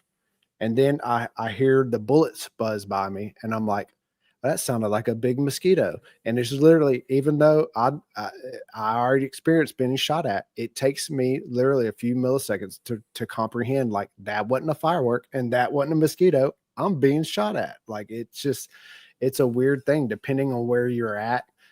You know, my neighbor shoots targets all the time. Like, I can tell when he's shooting his 223 versus when he's shooting his 308 from difference when he's shooting his 30-06. I can, before he even hits the metal, I know the difference just from the muzzle blast, you know. What about just But hold on, can I say something, please? You know what we didn't see? We didn't. I mean, I don't know. I don't recall really seeing anybody then like grab their ears. because it would be what, from 140 yards away? Yeah, but it's still crossed in front of them. The mock cone's pretty, it's not that loud. It I sounds mean, like it sounds like a just- giant, it's it just sounds like a like giant mosquito. Like, it's So- not what you so would then think. why would people though in the building, you know, I mean, like people in buildings still said who were working out. Like I was watching some videos today who were like, oh yeah, I was in the, you know, in the building. You know, I was on a treadmill working out. And I mean, do you think they really heard something, or they were just kind of exaggerating because they wanted to be on TV? Well, they have to have a sound, right? I mean, without the sound, and look, I'll just go ahead and say it for the audience, for y'all's audiences and whatnot. I am under the impression that there was never, and this is my theory, okay, that there was never a rifle fired on the roof, and that it was played out over the speakers, and it was all in line with a single point of remote detonation held by one of the personnel. That is what we are all witnessing here. That's what's responsible for the feedback issues, because each time the person goes to arm the weapon, we get feedback. Then they get called over and they turn it off because the feedback is too much too soon. So let me ask you this, John. Given the timing, and I think you have been able to put yourself into the shoes if you're wanting to attempt to pull off an operation like this, would you leave it up to this timing? I call it a crapshoot almost, because quite frankly, we're talking just a second on each side and you're cooked. Like a second, like, I mean, just, I think they were flirting with the maximum amount of error when it comes to the sound with the shirt moving, that it's close enough that people don't notice. But go ahead. You would need predetermined set points. So you would need to know exactly where the shot was going to be taken from. You would need to know the exact speed of the projectile, and you would need to know the exact delay that you were going to have between sending the signal to detonate the device to when it would actually detonate. Because you're talking milliseconds of timing that you would need. So can I ask you this? If we have a predetermined weapon, and I'm just talking this out, okay, with y'all. We know we have a predetermined weapon because the 30-06 rifle, I don't know if we've really seen the rifle. We've seen a picture of a black rifle that was released. But if you have this 30-06 that is pre-clandestined to be found. Would it not be possible, if you already know the calculations of your shot, you know that there's going to be someone on the Losi Center roof, which is 140 yards away, because they've been there scouting the location. This is an operation that's well planned. Is it not possible, though, that you pre-record what would be a rifle being fired from 140 yards away? So you've got that distance, you can get the snap to bang or crack to bang, whatever the proper terminology is. And once you've got that recording, you've already got 4 or 5 big speakers that, with those nice computers that are over there, everything is in a computer program with a single point of trigger that mechanically fires, detonates, and plays the sound. And in a highly, highly, highly intense moment where people are seeing something super traumatic, as long as you hear and you see, the test has been passed. They're convinced. For the crowd, you could definitely say that, but it would be a huge risk, especially after the Butler event. The majority of the analysis that was done on the Butler event was audio analysis. So I would say, if I was putting in my mind as a conspirator and I wanted to do that, I would be confident that I would be able to fool the crowd with that technique. But I would be very wary of people going and looking at the audio after the fact and analyzing audio, because the speakers have a frequency response.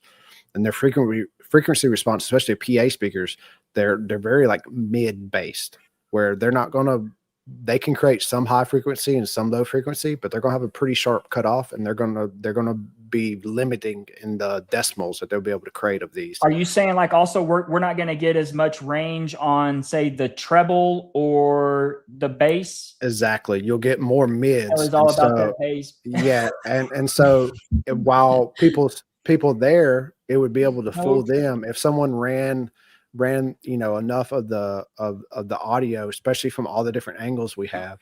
You would be able to tell the positioning where the audio came from. So you would know that the people that are closest to the speakers pick up the biggest amount of the rifle sound, and the people that should pick up more of the rifle sound, the people closer to the actual supposed shooter, would pick up less because they're further away from the speakers. So it would lead like a really easily determined forensic fingerprint.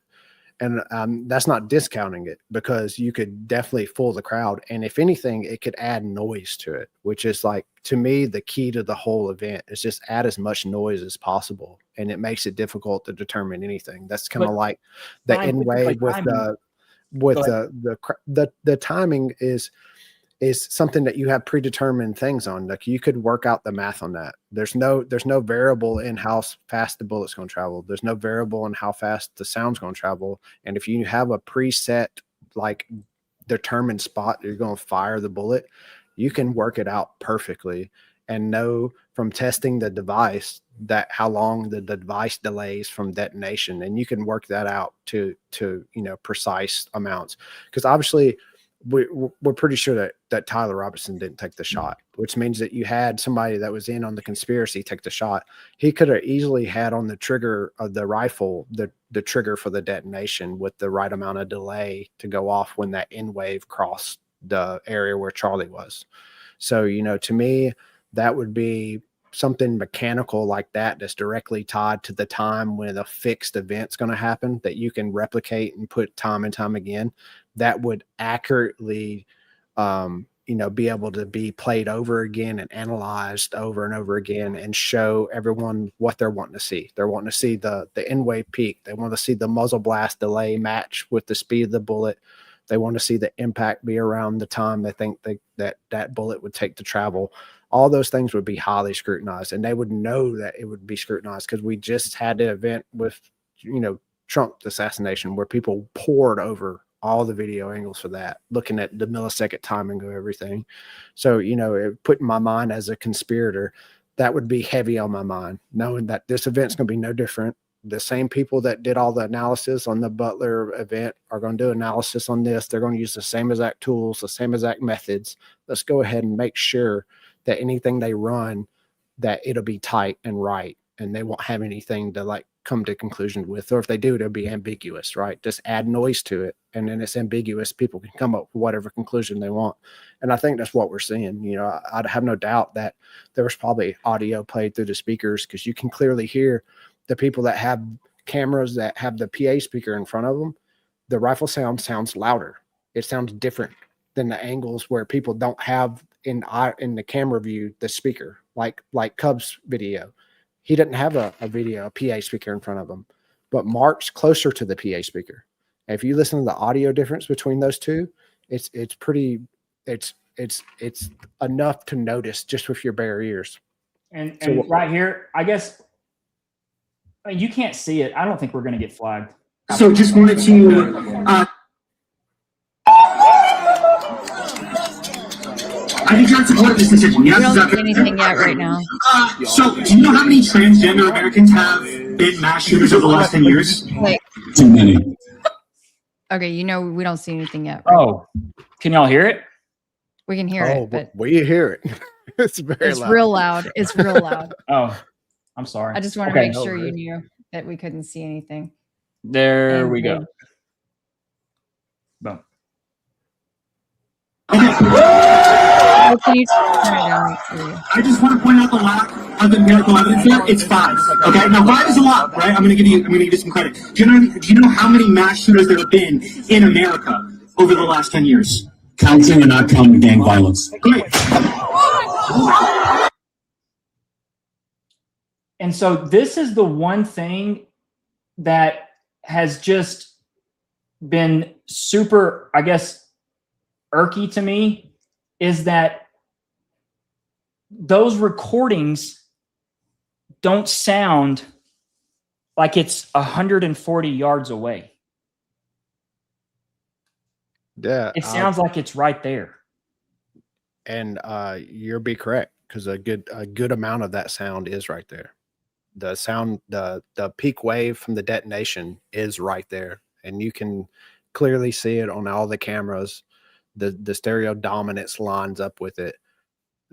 The good majority of that sound that we hear in that crack originated from underneath that tent. Okay. There's only a portion of it that comes from that bullet whizzing by.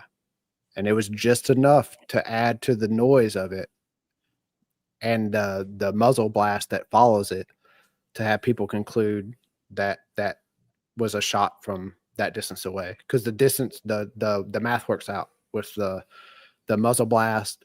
And then you measure, the most important audio is from the people that were up on the upper levels, that were closer to the rooftop, because the muzzle blast arrival time is quicker for them because they're closer to it. And the And math works. that's, I mean, we have that, or you're able. Yeah, the math works out. The triangulation, like, I can't tell you where the shot was taken from, but I can tell you with pretty good accuracy how far it was taken from, because sound travels at a certain speed. We have the N wave that passes by, the delta between the N wave passing by and the muzzle blast coming tells you where the muzzle blast originated from. So I can't tell you that it came from the rooftop where they say it did, but I can tell you the distance is actually what they say it is. It's in between 100 and 135 to 150 yards. So when it comes to the layout there at UVU, okay, and this has been debated ad nauseum. I can count now a number of spaces, probably I can't even do it on one hand or two hands now, that this has come up in topic in terms of the reliability factor of the UVU Fountain Courtyard, given the architecture, the layout, the elevation change, all of those different variables that come into play when it comes to the Fountain Courtyard.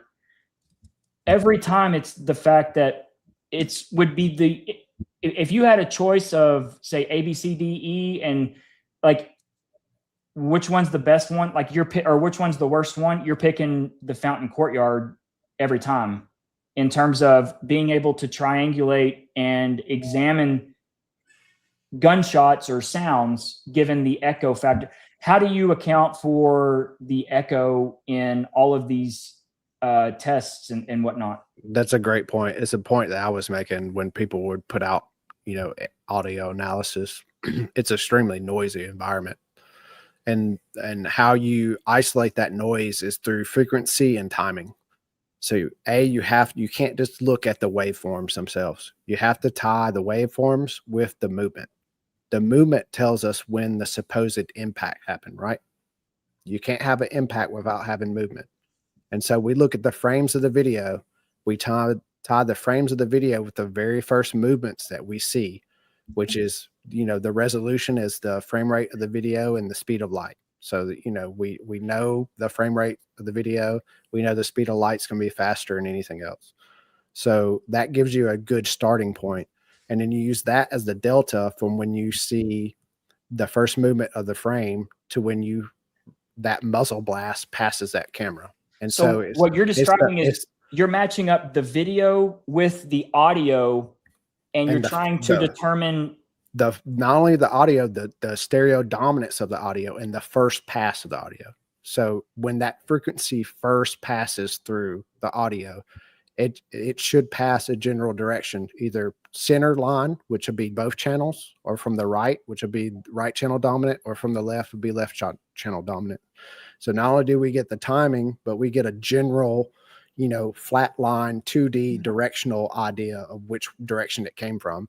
And when you tie all that together and you put the math to it, then you can get a really good equation to how far that sound came from that moment on that camera, backed up to the delta of when that first movement happened from the video frame. Wow. And I mean, I just have to state the obvious. If you've got echoes, you've got now. You'll see them on the opposite side. Aren't you going to be seeing you'll see them. It's called a flip. So that's why you'll see a flip. You'll see it pass the one channel, and then there'll be a little delay, and it'll flip to the other channel. So, and the frequency changes slightly, but it'll be within a similar range. And you can absolutely see that, and you can filter that out. Just like the PA speakers, I can filter out the PA speakers. I look at the model of the PA speakers. I see their frequency response, and I simply bypass filter out the audio. And so I'm only looking at the audio that the speakers can't create. And that gives me an accurate data of, it's not a complete picture, but it gives me the moment from when that sound first hits the speaker or of the microphone of the camera, tied to the delta when that camera picks up the first movement of the video. And that gives you an accurate representation without the noise of the event, without the noise of the echoes or the noise of the PA speakers. And then once you get that, then you can go back and add all that back and look at a full spectrum and just isolate the key frequencies and look how they play out, how they break down, how they reverberate. And you can actually do triangulations of the echoes and see how the echoes bounce back off the walls. It's actually something I use to determine that all the audio was authentic. You can look at the acoustic environment. So you look at basically the acoustic fingerprint of that audio, and just by running the audio through the pipeline without telling it anything about it, it could tell me that there was an overpass over the event and there was 2 concrete walls on both sides. And that all the unique audios that weren't modified at all, they all picked up that fingerprint. Where any audio that was heavily compressed or been modified slightly, it wouldn't have that perfect fingerprint. So I would not use it. And what you're describing is you're saying that this is what, in your opinion, rules out the fact that it was played out over the speaker, even though in theory it would bounce and do things very similarly, correct? It was definitely played out over the speaker. It was definitely the SM58 picked it up and it played it over the speaker. And that I can say for sure, that's just the physics of the event. It would have picked it up and it would have played it over the speakers. And it's possible that they had a track that they played over the speakers. What I'm saying is I've isolated that from my analysis because I knew that was a possibility from the get-go, because I could hear it with my own ears. I knew that it was played over the speakers because I knew from the audio of the videos that had the speakers within eyesight that the rifle sounded different. It was louder and it had a longer sustained than the other ones. The other ones were And quick why and wouldn't over. you, right? I mean, if you're about to pull this operation off, why would you not just say, "Hey, we've got speakers here. Like, let's really sell it." I mean, And it just makes the analysis harder. It's just going to give people more noise to misidentify things. It's just going to make it harder for anyone to kind of come to any solid conclusion. You know, the more amount of noise that they can add to the event, the more speculation they can have around the event, prevents people from arriving to the truth. And that only benefits them. So why wouldn't they do as much of it as possible? right. Yep, I'm tracking you. Kelly, before I jump in, and I want to get John's reaction to something I want to show him. Do you have anything on the audio? Yes. So, okay. One thing that I was going to ask is, you know, people, professional audio analysts who say offer court testimony, you know, may go to school for years, get all kinds of certifications and whatnot. I mean, for someone who says, you know, look, I mean, John is certainly knowledgeable, but self-taught. What would you say to It's them, John? it's a whole new world. People are living in the past. We have the most advanced AI available to common people now. Every bit of data that they went and studied in college, every professor, every bit of lecture that they heard, I can access in a matter of minutes. So, you know, I can run collegiate level, forensic level analysis from my phone. The day of the gatekeeper, the day of the expert is over. That's why I make all my stuff open source. Anybody can look at my code, run it through your AI, see what they think about it, have them run the forensics, run the equations. You can see that it's solid work. This is just science. Science can't be gatekeeped. It's knowledge. It can be replicated, and anybody with the ability to run the Python code can run it themselves. I've made the source code available. I made the source videos available. It's unrefutable. So, you know, expert can expert and all they want, but the day of the expert's over. The day of free knowledge is here, and we won't be gatekept and told and you know, talked down upon anymore. You may have spent a lot of money and a lot of time going to school, but it doesn't mean anything anymore. It's a new day. It's a new world. It's a new paradigm. God, that's well said, man. I'm telling you, I'm smiling because this is really bringing up something that I heard on Paramount Gary's channel the other day. Oh my God. Why was I thinking the same thing? And now, well, because literally, I wondered what the angle was of why he said it and why he made such a point to hone in on it so heavily. And it was the discrediting of AI in these analysis. And basically, the way I read it now is AI has been their worst nightmare because it's actually on some truth shit. And all of a sudden, you've got John Bray from Oklahoma asking and prompting and creating, who's got, I mean, it's that old adage, I know just enough about it to be dangerous.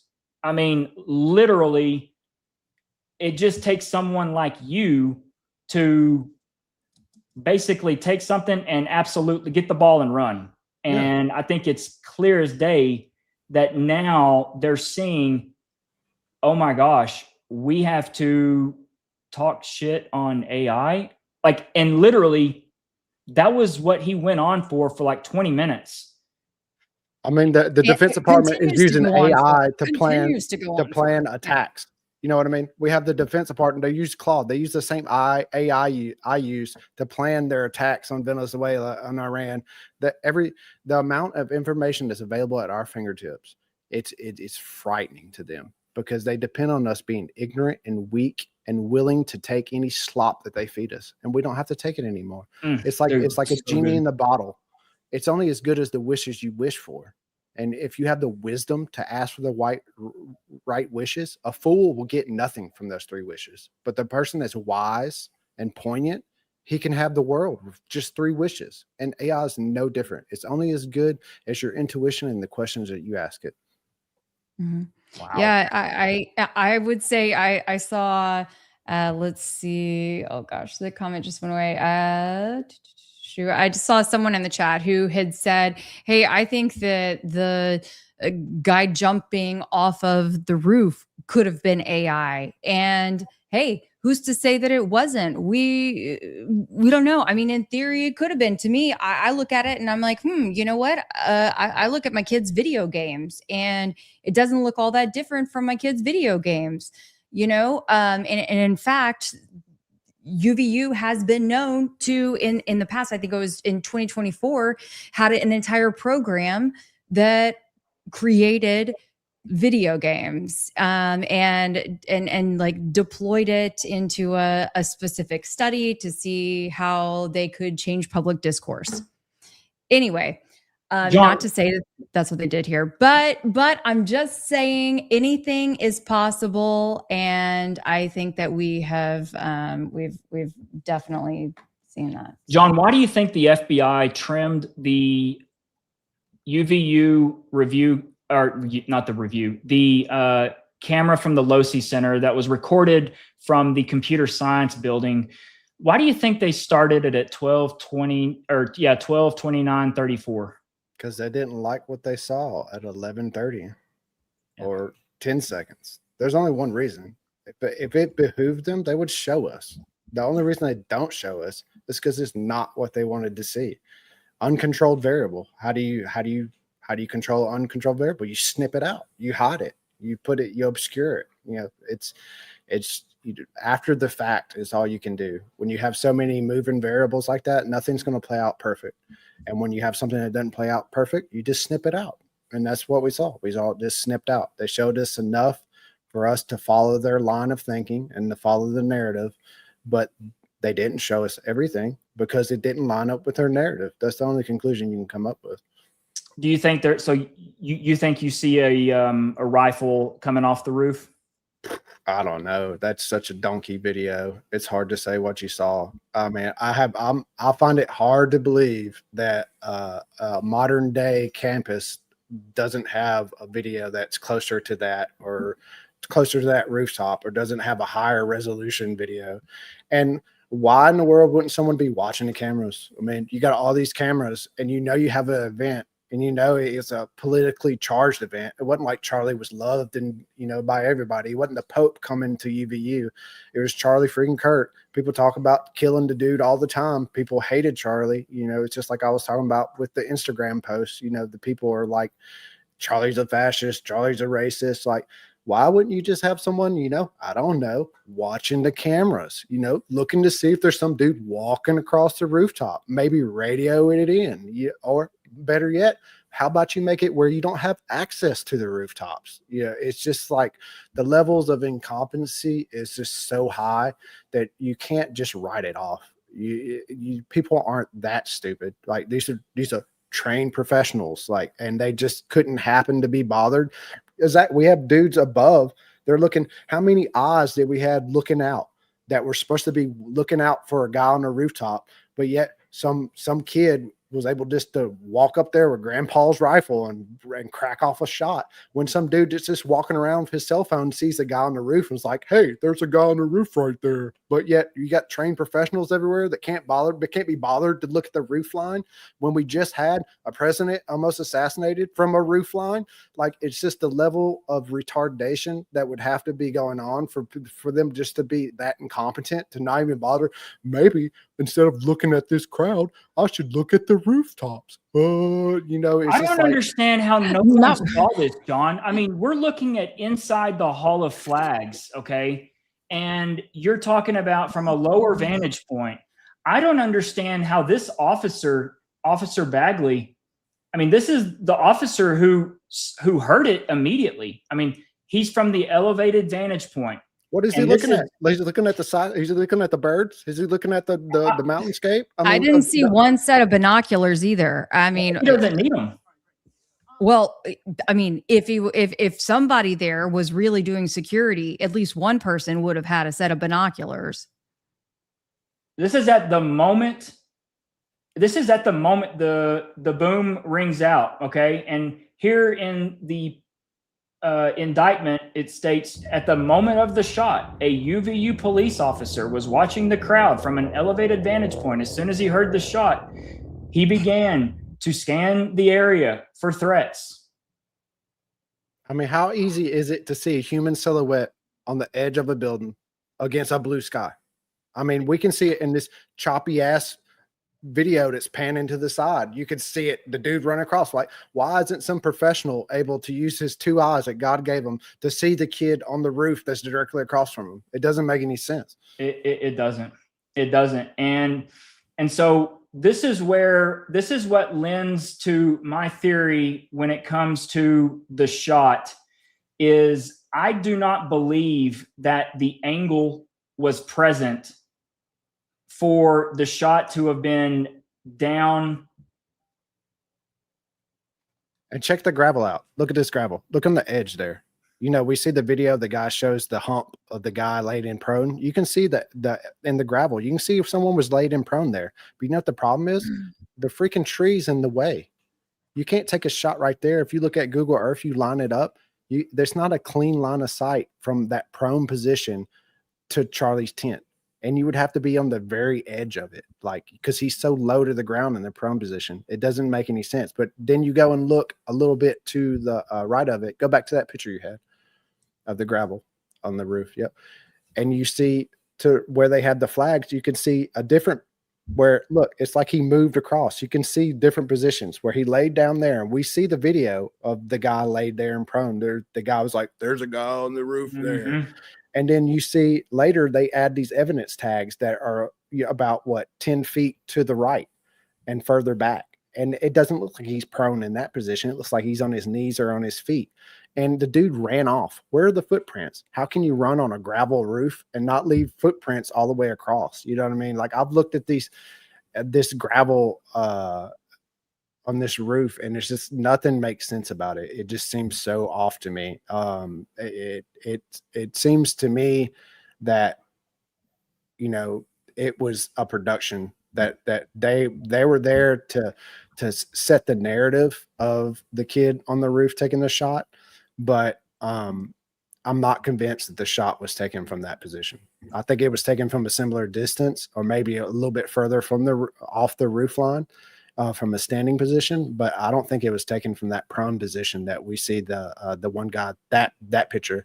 I don't think the shot was taken from that position, just because if you look at the Google Earth and you line it up, that tree, the tree line's in the way. Like, it's not enough in the way where you couldn't take the shot, but it's enough in the way that it would obscure your clean sight of it. You wouldn't want to risk it from there. And I think given what we've learned from the indictment, the window of opportunity here, let me play it and then we'll talk about it. Get right up. Yeah. You think he'd already be in place? You would think that. So there's somebody on the roof right there? There's somebody on the roof over there. Just a dude seeing him. Got security professional everywhere. They can't be bothered to seeing the dude on the roof over there. From over there, ran in. And now he's right there. Just saying. So the problem with this is the indictment alleges that this subject runs up 90 seconds between 80, it's like 70 to 90 seconds, okay, to get into the prone position. At this moment of these two guys on the sidewalk, they've pulled their phones out. This person's already resting. Okay. They're already in a prone position, but they are, I would say at the least 2 feet away. I think you can say they're 3 feet away from the ledge. Yeah. And the problem is you've got these two guys very coincidentally there to capture, because remember, this video was put out on Twitter to get 9 million views within a matter of minutes or hours. That we're talking the window of opportunity now has shrunk to well under 60 seconds. So now they're recording. That would require them to, I can promise you, they're still going to sit there and watch him. Okay. But notice the camera stops recording. The phone stops recording. My point is, I do not believe that this person right here got any closer to the edge or the ledge than right there. Therefore, it makes it impossible to get that level of drop, because if you're going to shoot from that angle down, you've got to be on the edge, because you've got to be down here. Remember, he doesn't have a bipod or a tripod. Okay, this is supposedly a free-handed shot. So you've got to get the drop down. I think what we would see on the video of the roof is we've got someone that stays back enough to be hidden and never comes any closer. And if you think about it, it makes complete sense, because what happens if some ma and pa in Orem, Utah actually see this guy early and they start yelling, and then all of a sudden everybody turns to look up there, and you've got the bomb about to go off underneath Charlie's shirt. Shit just hit the fan, okay? Yeah, because now everyone's looking for the guy that doesn't take a shot. And it happened in Butler. They would have learned their lesson. You know what I mean? Like, that almost spoiled that whole thing for them. They saw the kid too early. You know what I mean? Where do you think where do you think a gunshot was fired, John? If you look at the gravel, I think your point is well demonstrated on how clean the prone position is on that gravel. He didn't move forward any. That position was a manufactured position so they could get this camera angle. And then you see another position that's a little bit further back, but it's not a prone position. At best, it looks like somebody was on their knees. So, you know, if it was made from that area, I think it was made to, about 10 feet to the right of where that prone position, where you see the gravel laid out there. You can see the whole body and the feet. I think it was made from about where your cursor is right now. If the shot was made from up there, and coincidentally, that's exactly how far you would need to be able to get a clean line of sight past that tree into the tent or where the van was. Okay, so let me. I think it was taken back from off of the wall a little bit. Yeah, I've seen closer in shots, and I don't know if maybe you're able to, or closer in pictures. I don't know if you're able, if you have a closer. Where's my KSUV? I want to say I have the chopper footage. Okay, I want to say like the Washington Post. They have one, that has the FBI flags that you can see the gravel looks a lot more disturbed, which makes me suspect, because that gravel doesn't look as disturbed as the one that they have all the FBI flags on, which makes me think that there was people up there, I've got it. Hang on. I've got it. Well, yeah, and it's also sus that, there was one cop that, ran around supposedly and went up to the roof by himself, discovered it all by himself. How do you not see? No one reports seeing that guy run. If you can see him that plain as day inside the Hall of Flags, that officer that is listed in the indictment, but just on an audible source, why does he not just say, like, I saw the guy take the shot and run? Or I mean, he's right there. He's got even a better line of sight than the person doing the pan inside the Hall of Flags. It's just weird to me. It's like, it's the same level of questions or doubt that I have as to why we don't see anything written in the indictment about a shot being taken.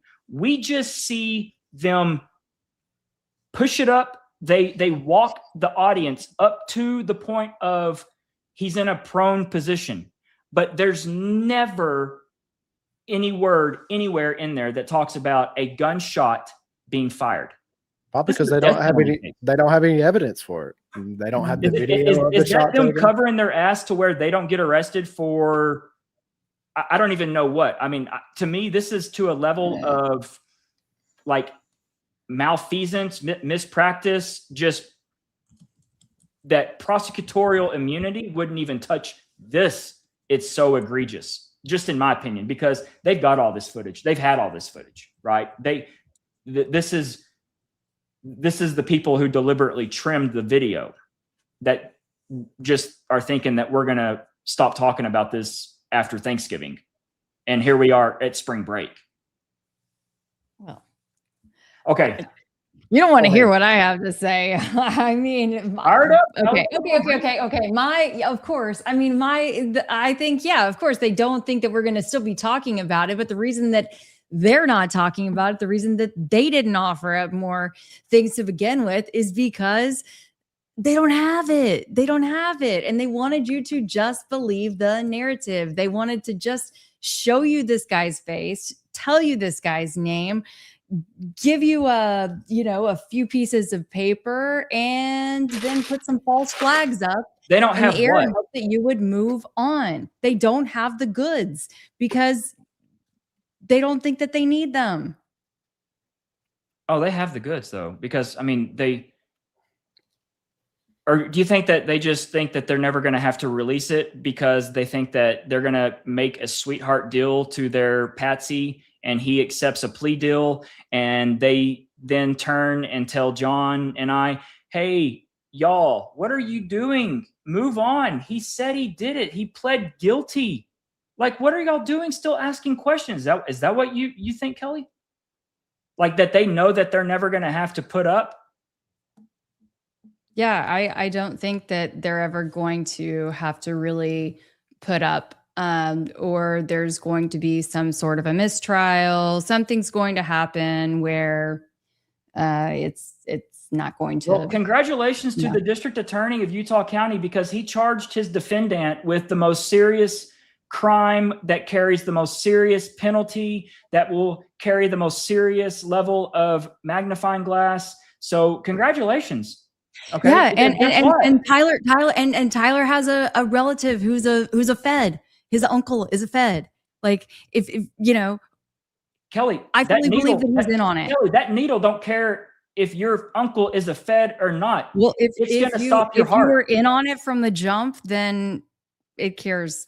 Yeah, but so you think like if he's convicted and they were going to push through that, and of course the jury, because it's Utah, that they're going to say, yeah, we're going to go along with our district attorney. We're going to execute him. You think at that point there'd be like a switch, like he never really gets executed. He goes to Valhalla with. I think the whole thing is a scheme. It's a distraction, and they needed to have Charlie exit stage right, and they needed to do it easy way out publicly. for them though? Are you not giving the most easy way out for this entire thing? No, it's not. No, it would have been easy, but actually not very believable if he would have I don't know, had been in a terrible car accident, or just dramatic, just passed away in his sleep or something like that, Actually, the easiest would just say, hey, I want to go and invade Iran. Let's bomb them. And you know what? Don't worry about Epstein. What's all the other things that just have come out just where TPUSA has done complete 180s on everything, Charlie? That's the easy way out. Just Charlie come out and be like, hey, psych. Remember that? Psych. Oh, pull. That's the easiest way. Hey, y'all, let's go to Iran. I would hope that they would give Charlie the option just to exit right. I really do. I would hope that in my heart of hearts, that would make me feel better that they gave Charlie the option to just disappear and go chill in the Bahamas or wherever. And without all this, right? Yeah, and just like let them just disappear. But where like your son and my son and Kelly's sons all see this and are now thinking of political violence, even when they go to run for class president. There's easier ways to do stuff, right? That's what makes it a psyop. It's true. And part of controlling the population, rallying a base, getting people to get in line, behave, scare them, act a certain way. That is all part of the psyop. Which psyop are we talking about? I think that's the unifying line, though. You have to realize, like, regardless of the realities of what caused of what happened in the event, it's what they've used the event for their means. What means have they been able to pull out? And they attempted, and for a little while they energized their base with it. And they definitely pushed the narrative of the left killed Charlie. And I think that they were maybe attempting to make a run for Vance and Miss Kirk to take a presidential run. So it's obviously they had ambitions for the outcome of the event. But And isn't it just more blatantly obvious that the ambitions were to get Charlie the hell out of the way because he's bucking on countries in the middle, or a country he's not agreeing with the neocon. And the pressure was high. It wasn't like Charlie was going along with the plan. Like they put the pressure up to the point where Charlie was texting people thinking that they were going to kill him. So that in itself shows that Charlie wasn't really going along with it. He would have got the Epstein treatment if he was going along with the plan, and they would have put a dummy in his place and played him dead and taken him to Israel or something. But I don't think Charlie got that treatment. I think Charlie got the latter treatment where they gave him. I think he did too. And that's what my question is to Kelly is like, at what point is it that, hey, this is exactly what it is, like that they removed a problem because they saw how just enamored the youth was for Charlie. And they saw the writing on the wall, especially, look, if you Who is they? That's a damn good question. Who do you think? Well, it's the you can call them the neocons, the war establishment, the deep state. But it's in reality, it's the people that don't have the true interest of America at heart. They work for foreign lobbies, foreign interests, corporate interests. The people that are willing to send our war fighters in harm's way just so they can secure oil contracts or lithium mines or whatever it may be. These are the theys. They're people that have monetary interest above all else. And people that have principle, that put their country and their fellow God-fearing citizens in front of their monetary interest are in the way of that. And unfortunately, history has shown that people that get in the way of people that have nothing but monetary interests, they come to abrupt ends. And often those abrupt ends don't have very black and white explanations to how they happen. It's just sometimes they're mysterious, sometimes they're conspiratorial, but at the end of the day, if you get in the way of people that want to make money, you can find yourself on the way out of this world, and that's just the hard truth. Yeah, well said. I completely agree. Okay, Who do you think is the they, Blake? I think it is a group of people, and I don't know where these bad ideas originate from, but I believe that whenever Charlie turns down, was it 150 million? Supposedly. I mean, at this point, we're relying off of TPUSA slop too. So right, we're relying on text messages that were put out by Candace, or that were between Hammer and Kirk, or this group text, all of this stuff. But the way I read it is that Charlie was beginning to illustrate signs that he was the captain of his own ship, and they did not like that, because whenever you start to get big time with influence, with followers, with people that hang on your every word, when you can get a president elected by enabling the youth vote in our country, you command a lot of attention. And look, if Charlie is starting to question October the 7th, golly gee, what took so long for this little militarized country to form a response. How many hours? 8? I mean, like, it makes no sense. Charlie started asking common sense questions like, I mean, you've seen the debate, the dialogue between that one individual and 9/11 even, right? Like 9/11 is not making sense. Finally, look, we are all, I don't know how old you are. Oh, the one that I sent you? Yeah. I mean, Oh, okay. things have been festering for a very long time. I was a sophomore in high school. I was kicked out of Thanksgiving dinners because I thought 9/11 was an inside job and that there was no plane that hit the Pentagon. I mean, I'm just like, hey, I hate to be like that kid. I'm the black sheep, but hey, y'all, like there was no plane that hit the Pentagon.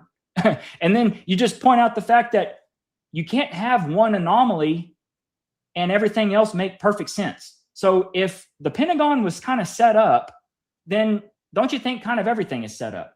I mean, you're just kind of drawing that logic and maybe it's really hard for boomers to think about, boomers to hear, because they are just so, okay, which arm do you want it in? I mean, like, I'm not that way, okay? I'm a product of being in high school when 9/11 happened, and whatever the government tells me, I'm doing the opposite, okay? Just until there's at least a year pass by and everything kind of settles down. That's just me. So who is they? I think that this is who they is, and I think they recognized a big, big problem, because look at everything that's happened since then. I mean, like everything's been an about face. So I think that's who they is. Am I wrong? I don't know. It was still a little vague, but who do you think they is? I think we're still figuring it out. I don't think he's dead, so you know, I think he had the ability to opt out. Okay, good, because yes, the priest will be here at 10:45 to do the exorcism. Okay, so get ready. I've ordered holy water to be DoorDashed, and you guys, that was fun. Look, y'all are that was fun. I've got one thing, and then we'll, because I know it's late, but look, this is, I just want to get John's reaction here. John, have you seen everything that I've put out, or do I need to just kind of show you this with the security team and what happened that day? That's just weird. Have you seen this? Yeah, it's bizarre. The more I look at it, the more sus it gets too. Like there's not a person back there. Well, it's Dan. It's Dan Flood. So Philip is looking. This is about 5 minutes before the Big Bang. Okay. And there's all sorts of issues going on. Philip looks to Dan Flood. So we've got AV Philip looking to head of Turning Point USA's security team, and real quickly signals that there's a problem with the audio. That's how I take it. Okay. Goes back down. Dan immediately, they all have their walkie-talkies. Dan says, and you can see Dan's mouth. He says, "Brian, come here." Right here. He's looking over. He's like, you can see right here what this is. This is Dan running the calculus on, holy shit, they just told me I've got a problem with the audio. I've got to call Brian over here. How am I going to do it? Or do I do it? Like you can see, like watch this thought process play out. Because this is literally in like just cut frames. Brian. Look at him nondescriptly point. Hey, they got a problem.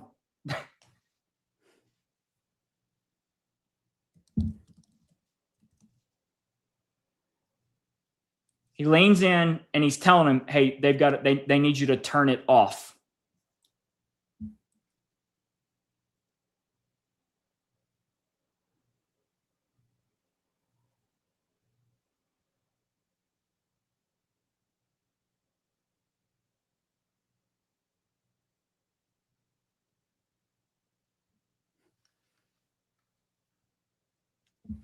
and he turns it off. He twists it, turns it off, and goes back to his post. This is isolated. And look, every single time that Brian goes in to turn that on, the audio messes up and begins to jack with with everything. The last time he does it, and it's like twice, the last time he does it when Hunter Kozak gets up or is about to go up to speak. Okay. And it is, I'll just do the full video.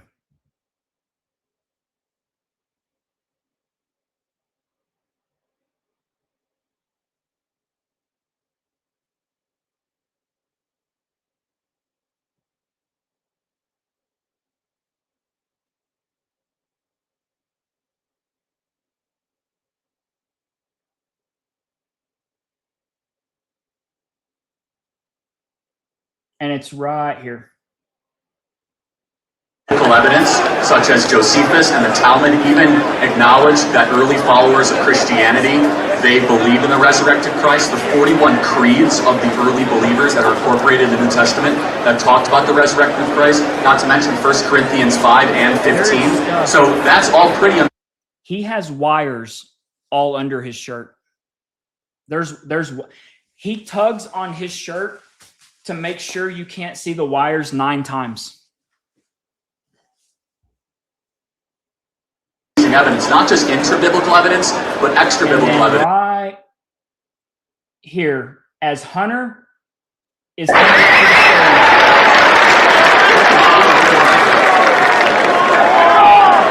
stage, right here. He hears the crowd cheering. He goes in to arm it because this is his last shot to go into his pocket before the magic questioner comes up. Okay. So he knows right now that Hunter Kozak is his guy because Hunter Kozak is going to ask the magic question. He arms it and then they just roll with it, which is where the video comes in from before.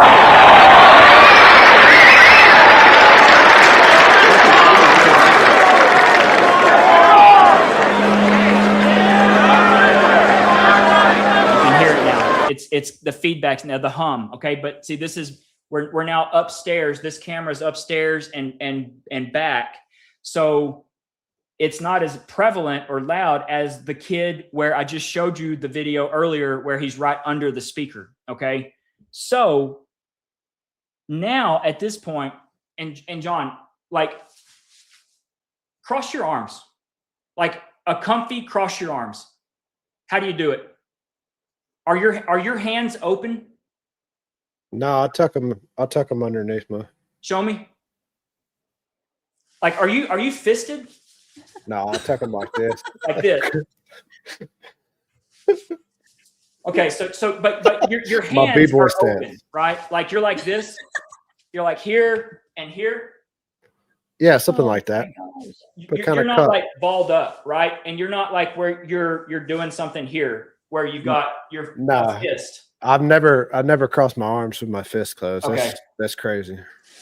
That's crazy talk. So this position right here is not a normal position where his hand, he's got a fisted hand, because you have to engage your biceps. Okay. You do this because you've got something that you're trying to squeeze. Okay.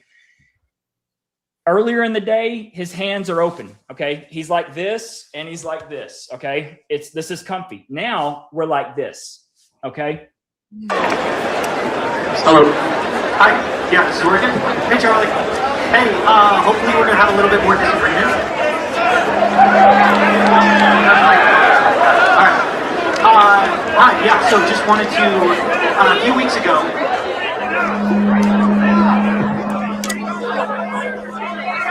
You see him, he leans in real quick because it's real loud, and he's like, oh my gosh. I mean, I'm sure the panic is really setting in, because it's like is the sound gonna mess this thing up too bad? Okay. Terrell comes in, and you saw what Terrell did. Terrell tells Charlie to move the microphone away from you now.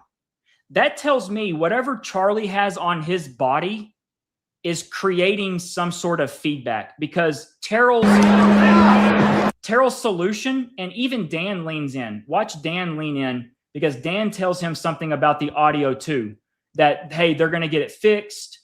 Watch Charlie's reaction to it.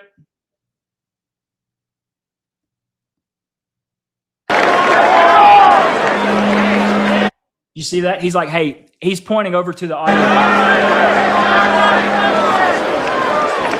He's probably saying they're about to get it fixed. To be honest, he's probably saying they're about to get it fixed, because Charlie's like, yeah, it's cool, you know. Hello. Hi. Yeah, this is working. Hey, Charlie. Hey, hopefully we're gonna have a little bit more disagreement. Look at this concern on Andrew's face. Hi. Yeah. So just wanted to a few weeks ago. When he does this, I even think Terrell tells him to turn it off.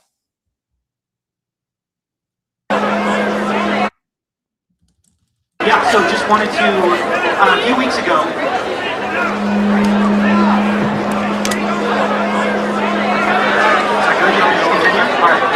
Alright, great. Alright, a few weeks ago there was a transgender mass shooter, and ever since then, about 3 weeks later, the Trump DOJ said that we should start talking about revoking gun rights for transgender Americans.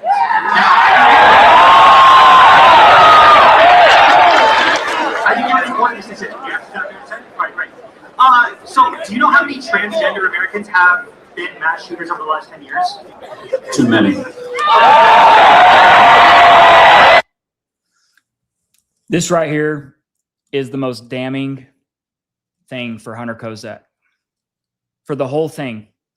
When you look at everything Hunter Kozak's been involved in, after the fact, the leveraging of his position, being the last person that questioned Charlie, just everything. The fact that it's this Unfuck America tour that he's a part of. This right here absolutely makes 0 sense, because Hunter Kozak has no reason to look over to Brian Harpole and touch his frame. Not move his glasses, just touch. He touches because he's telling Brian Harpole, as they lock eyes, the trigger question is next. It's next. And it is. It's fine. Okay, now 5 is a lot, right? I'm going to give you some credit. Do you know how many mass shooters there? And there it is. The other smoking gun.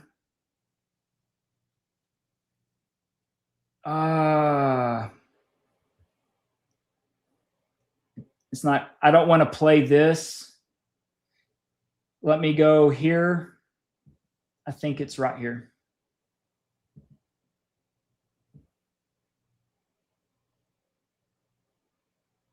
Gang violence. Great.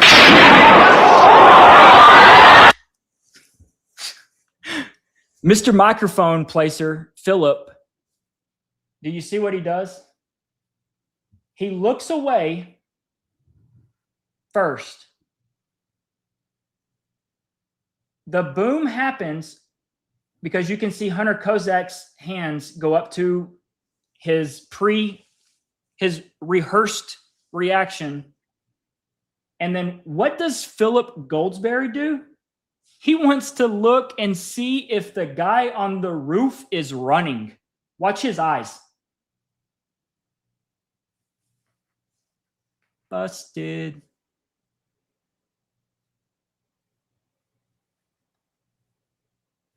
Oh, I guess I need to run.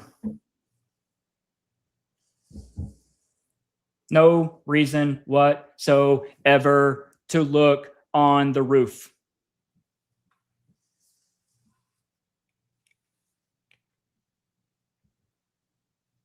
Watch it again. Our valuable time with our Oh, wonderful it's not this LDS one. friends. I don't have it in here. Or it might be right here.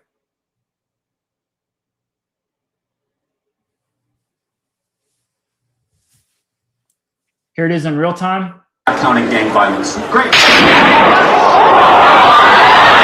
Counting gang violence. Great.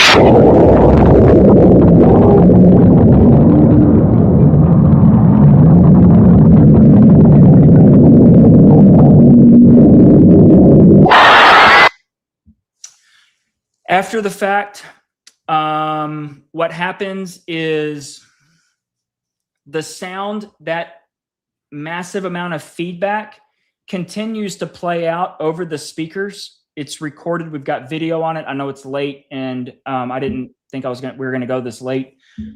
The speakers are doing that feedback sound.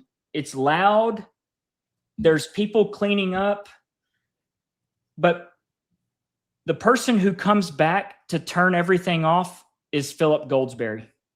Okay. He's the one he dips in behind the tent and he kills that feed. So whatever was doing all of this, or creating the audio issues, Philip came back to the tent and killed it with touching a button on the computer. You can see him he hits it and kills it. Okay.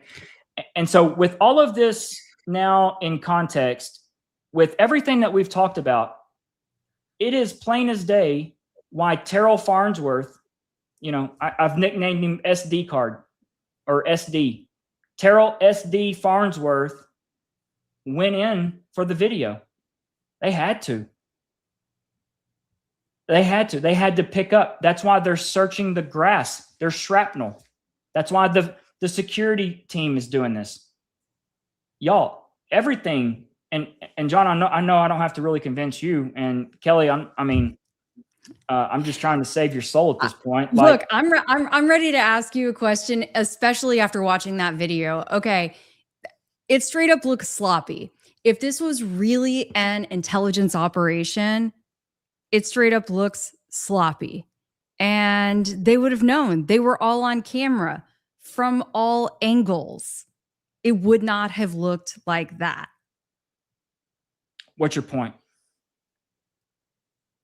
That it wouldn't have looked like that if it was an intelligence operation. So you think they intentionally made it look sloppy so that we would be talking about his fake death? Like I'm trying to do the mental gymnastics here of your point. No, that is the point, is that if it's not an intelligence operation from another country, that it actually is Charlie trying to exit stage right. I don't know. That's why it is sloppy. That's why we're able to actually see the errors in the ways, because it's not an operation that's run smoothly by a foreign country. How about it's 2025 and there's video cameras everywhere, and you can't do this in 2025 or 2026 because we are going to out you. How about that? Okay. I'm pretty sure they have, they all know that there were cameras everywhere. So anyway, the technology very, very much exists beyond our wildest dreams. There's no doubt about that. There's actually some really interesting 60 Minutes reports this weekend, about some other stuff that I find very fascinating as well.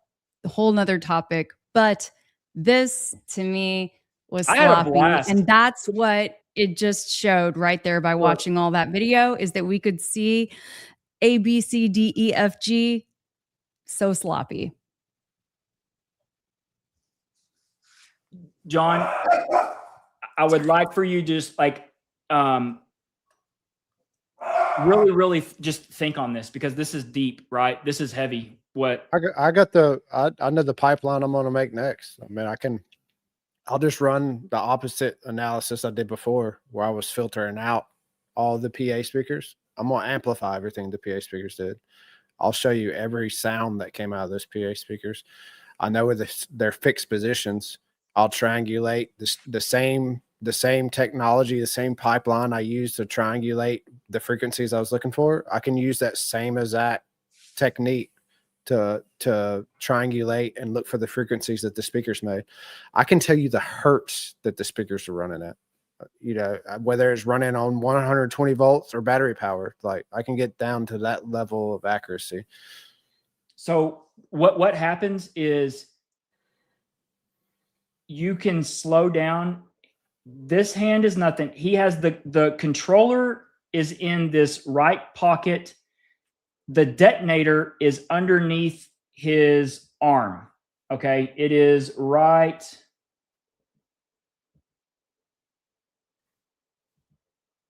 He squeezes from underneath. Oh, y'all can't see. Sorry.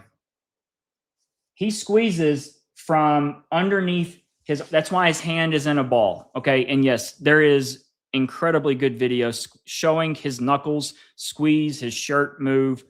It's plain as day. Okay. But the controller is in this pocket. So this is what he's messing with. And then here is where he squeezes. Yeah, I'll run an analysis on it. They're And the same frame seek, frame seek that I did with the all the videos of the shirt.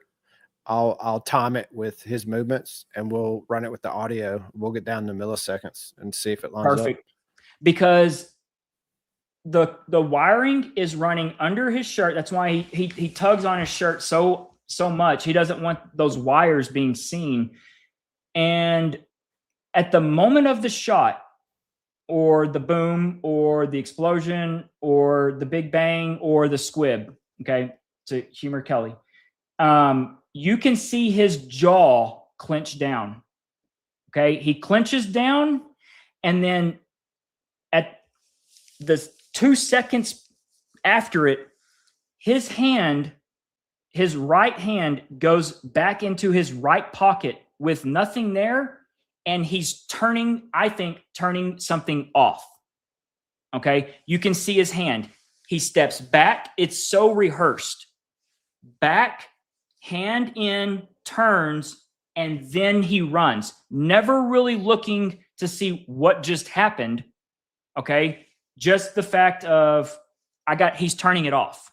Okay, so yes, I really think that we need to hone in on the audio and just look at this angle. Does this at least just is this compelling just in the slightest, John? Like everything that we've got going on with, yeah, to me, it's all about the timing. There's so much that I saw that I was like sure that it was something, and until I timed it out, and then it didn't line up. And then there was things that I thought were nothing, and then I triangulated it and timed it out, and I think it's everything now. So could it be possible that this was timed out and that there was a latency issue with the audible sound being played off of a single source of the explosion with the sound?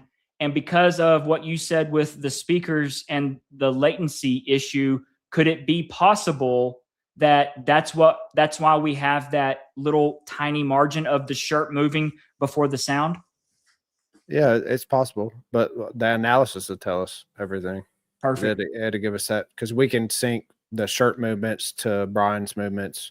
But I mean, he's so bright, he's so in focus on Mark's video, and then the UVU video, you can see his frontal like movements really well. So between those two, like, we'll be able to pinpoint what he does. It's kind of like the sleeve pull with the plaid shirt guy. You know what I mean? It looked like he detonated it at first, but when you get really close and you match it frame to frame, it wasn't timed up just right. So the frames will tell the truth. I mean, I just follow the data. I try to pull myself away from my assumptions and my perception of what happened, and just let the data like speak for itself and lead me to the truth, because I've been wrong about more things than I've been right about this event, and people pointing out my faults have led me to where I am. So, I have no dogma tied to what I believe happened or what happened. I just run the analysis and then follow the data, follow the epicenter.com.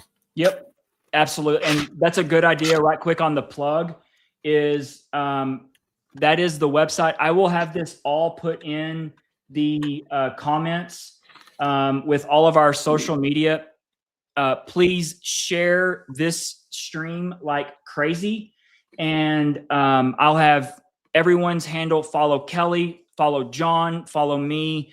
Look, we are the people that truly are going max. Okay. Like this is what it takes. Okay. It's the conversation. It's the debate. And it is just the unquenching thirst of trying to find the truth in this, because we know what we're being told is not. Yeah. We all know some of it's fake. Absolutely. That's where the unifying line, whether so our real outcomes doesn't matter as much.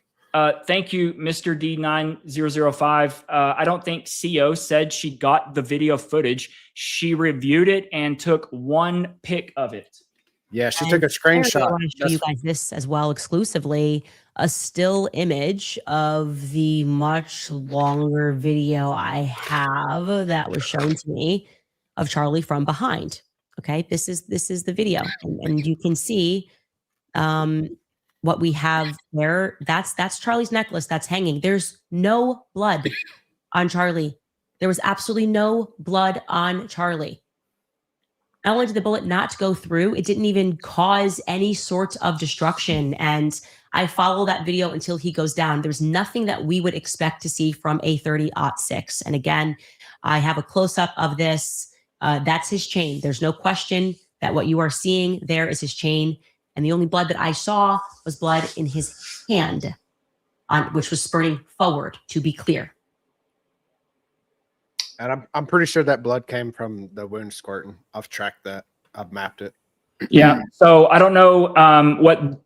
And look, thank you for your super chat. I took that for what she said, and that she said that she has it, and I have no reason to doubt her. And quite frankly, it's not up to Candace to release it. It would be wonderful if she did, but in the spirit of everything, in the spirit of where we are in this debate, in the spirit of being reminded 250 times a month by Jack Posobiec that he saw a leftist shoot Charlie Kirk, in that spirit, I think it's time for TPUSA to put their money where their mouth is. Shut people like me up and release the footage.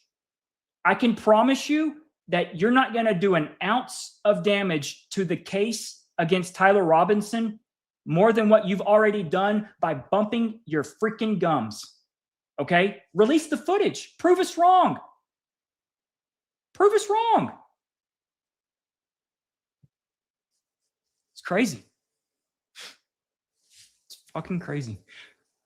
Thank you for the super chat. Good point, Blake. Blake, maybe some of the speakers were being used for his mic and the others setting live sound up, waiting for the shot to be broadcast and feedback. Look, it's a possibility. I think John and I both agree that there's some very strange things that are happening with the speakers. And I think what we're going to do is just kind of put a TBC on this and let John do his stuff. If there's any other people that work audio, please feel free, reach out to me. And like we can figure this out. Look, it's not hard. We've got pictures of their setup. We know how their stuff was set up. We can see how their stuff was set up on all the other events. We can go on to Philip Goldsberry's Instagram page. We can see how he conducts all of his setups there. We can point out the inconsistencies with that day. It's really quite easy. And this probably is a very easy explanation as to what's going on, but there was definitely the speakers were involved. We'll just leave it at that. But thank you for your super chat. And y'all, if y'all have anything to add, please just jump in. I know I'm the only one that can do these here. Sorry. I Black- feel bad for folks because I mean, I added like, I don't know, 30 of chats into the private chat throughout because that was the only way that I could. Kelly, I need a I producer. just now noticed that. I wish you would have told me about that. I would have been. I know. reminding I me. kept So, trying. It was just hard to interject Yeah. with you guys. You should have well, tonight was a really good, just like, I mean, I was focused. So, maybe we address these after the fact or later. We're like get through the supers and then we can revisit them. But yeah, I did not realize that. I'm gonna go through and I'll make sure that any of these I'll try to cover it up. I live Yeah. off of people's discourse with me. Like I don't mind people disagreeing with me. Like this is how I built it to it is. So if you think I'm wrong about something or you think you got a better viewpoint, like let me know. This is how I've gotten it better. Like so many times when people give me criticism, like that's my next step. That's my next analysis. Like that's what gets me to the next level. Like I love it. I live for it, and it's all available. Dude, that's why you're dude, you're like a gentleman and a scholar. Like truly. Follow the epicenter.com. I make it all available. Like it's the world's greatest forensic website. I'm gonna have all the code on there, all the video. My next is the forensic analysis of the actual wound from the shape charge of it explains why we don't see blood. It explains the frequency that we detect from his body. It explains the shirt movement. Like there's no stone that I'm going to leave unturned. So if there's something that you think I've left out or something I need to look at, let me know. I'll whip up the code. Like I have 4 agents running all the time. Like there's nothing that I won't be able to figure out. I'm confident in that. Bring on any expert. That's Any what's up. expert. That's what's up. Okay. All right. So couple of things though. One, Blake, can you put the chat onto the screen, at least now at this point, since you're not showing as many visuals? Yep. There you go. So if people do have questions and whatnot. And then also I'm just going to throw this out there because Jordan Henshaw has stuck through this whole entire 3-hour stream so far, and he is dying to debate with you or chat with you, and so I'm just throwing that out there, John.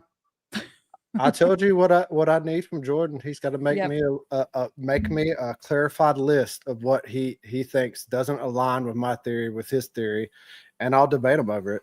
My problem with Jordan is he hears what he want to hear and he responds to what he wants to respond to. And I put out so many points for him to answer to, and he just doesn't answer any of them. So whataboutism, I don't have time for it. I'm all for a debate, but I'm not going to sit here and let someone nitpick what they want to talk about and just ignore glaring issues in their thesis. Like I'm here to get to the truth. And if you're just going to ignore problems in your own thesis and then just nitpick other people's thesis, then I don't have time for it. So if he wants we'll work on it. We'll work on it tomorrow. I think you tell guys him to are put a a list together. You know, he's good lot closer than you think. And he has been quite complimentary of you actually throughout the stream. That's all you got to show him. Yeah, I just want mutual respect. I've given him Super respect. complimentary. Yeah. I was like, hold on, where did I go? Yeah. Well, quite complimentary of you. I don't try to belittle anybody. Everyone has a point of view and everyone has a merit in their point of view. But when I bring up issues in your point of view and you ignore them and you just continue to bring up other issues, it's just not the type of debate I have time for. So I look for honest and open debate so we can have discourse and we can arrive at a better conclusion. But when someone ignores like blatant issues in their own thesis, then it's hard for us to get anywhere. Couldn't say it better myself. Danker 415 Butler litmus test to see how the public reacted. It's a possibility. It's a good question. The more I look back at Butler, the more it looks just like a psyop. Like the fact that they had that high-speed camera sitting there. You look at the president's own people were lining up the media to get ready for take pictures. You know what I mean? The fact that they would sacrifice people in the crowd so Trump could get the bump. You know what I mean? The fight. It's just super sus to me now looking back. Like, I don't know. I don't think he would have had the easiest time winning as he did if it wasn't for that event. And let me ask you this, John, because I did not dive into Butler near as deep as this. Okay. Do you think that Trump was Trump really hit by a bullet nicking his ear? I'm having a hard time believing it. I believed it at first. I believed that they just had a, worst case, like he was in on it and they had a really good shot and he was confident. But the more I look at it and the more time goes past this and the more he acts, the more I believe that it was just some WWE tomfoolery and they just sacrificed some people in the crowd to make it look legit. Do you think that the camera actually captured the bullet tracing across, or was that something manipulated? No, I think they set that dude out there with that high-speed camera. He had his shutter speed set. So you think he's just sitting there with the shutter? He was there knowing he was there to capture a bullet pass by, and they knew exactly how fast the shutter speed needed to be. Like, that's just how you sell it. It was just all about selling the heroic event of Trump surviving an assassination. That's what I feel like now, looking back at it. When it happened, I didn't feel that way. Like, I feel like the kid, I feel like some state players are trying to take Trump out. But now if you see how Trump's reacting, like how he's bending over backwards doing whatever they want, it makes me think that they just used that as a ploy to arouse the support for him. Yeah, because I'm an amateur photographer and it's hard for me to wrap my head around the fact of catching that. Like, you would have to be already I don't know what the odds are. They said it was like a whole team of photographers that they got set. So it was like at least one of them's going to catch something. Bro, the Secret Service dude lines him up and tells him to get ready, and he's all ducking behind the podium while he's telling the media to get ready, and they're all sitting there getting their cameras ready before the first shot rolls out. Like, there's no reason for them to go, and we've had 100 shots of Trump sitting there, doing his Trump thing up on stage. There's no reason to line up the crew to get a shot of Trump. Look at the beautiful sign. Look at that. Look what I did. Immigration. Look how beautiful it is. Like, there's no reason for it. It was just all a show. The whole world's a production, and they just play on our emotions. And that was just a big way to get us all hooed about another Trump administration. And it's probably why they let Biden, the body of Biden, whoever that dude was, he's a giant. It might be Larry Bird. That's why they let him stumble around for 4 years. Because what better way? The dude was a giant. The guy came out walking like he was Akeem Olajuwon. It's crazy. But you're right. So this is but with that said, though, it seems like we're seeing a lot of those similar tendencies replicated all over again with this. All the way from the guy standing up and, waving his fist it's easier to say this.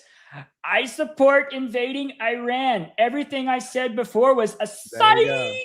That's it. That's the difference, right? Trump made the psych, but Charlie wasn't making the psych. Charlie was pretty no, you know what? When people ask Trump, 3 days later or something, how he was doing after Charlie had, passed. I don't know. They don't have enough holy water. He said, oh, yeah, aren't you so excited? Isn't my ballroom going to be amazing? Look what I'm doing for your money. I'm building a beautiful ballroom. I tore a perfectly good one down, but I'm building a better one. Gaudy gold furniture, everything you wish for. Kelly, I must say, your persistence is at the very minimum impressive. I like it. I'm here for it. I'm here for it too. I'm here for it too because you're keeping us. You're keeping us young. And this is at 11 p.m. Okay, it is. It's Kelly, John, and Blake after dark now. So yeah. But look, this is the problem, Kelly. Is please. If this is going to be fake. You have a suspect that's dead. You do not have written into this script. That is a good point. And a live 21-year-old that we're about to inject the needle to take his life. Because guess what? He's charged with aggravated murder that carries a penalty of the death penalty. Okay, maybe you don't leave him alive. Supposed to off himself, or maybe it was supposed to be Lance. There are so many other things. You have someone called I'm just Thomas Crooks from Utah. there are so many things that could have gone wrong, and that's why everybody like scrambled, like the That's why it's script real. effed It's up. because it did go wrong, and we're now pointing it out. It's real. He really bled his own blood. Nobody makes me bleed my own blood. Name that movie. Ballroom. That's Dodgeball. Nobody makes me bleed my own blood. Okay, next one. It is After Dark.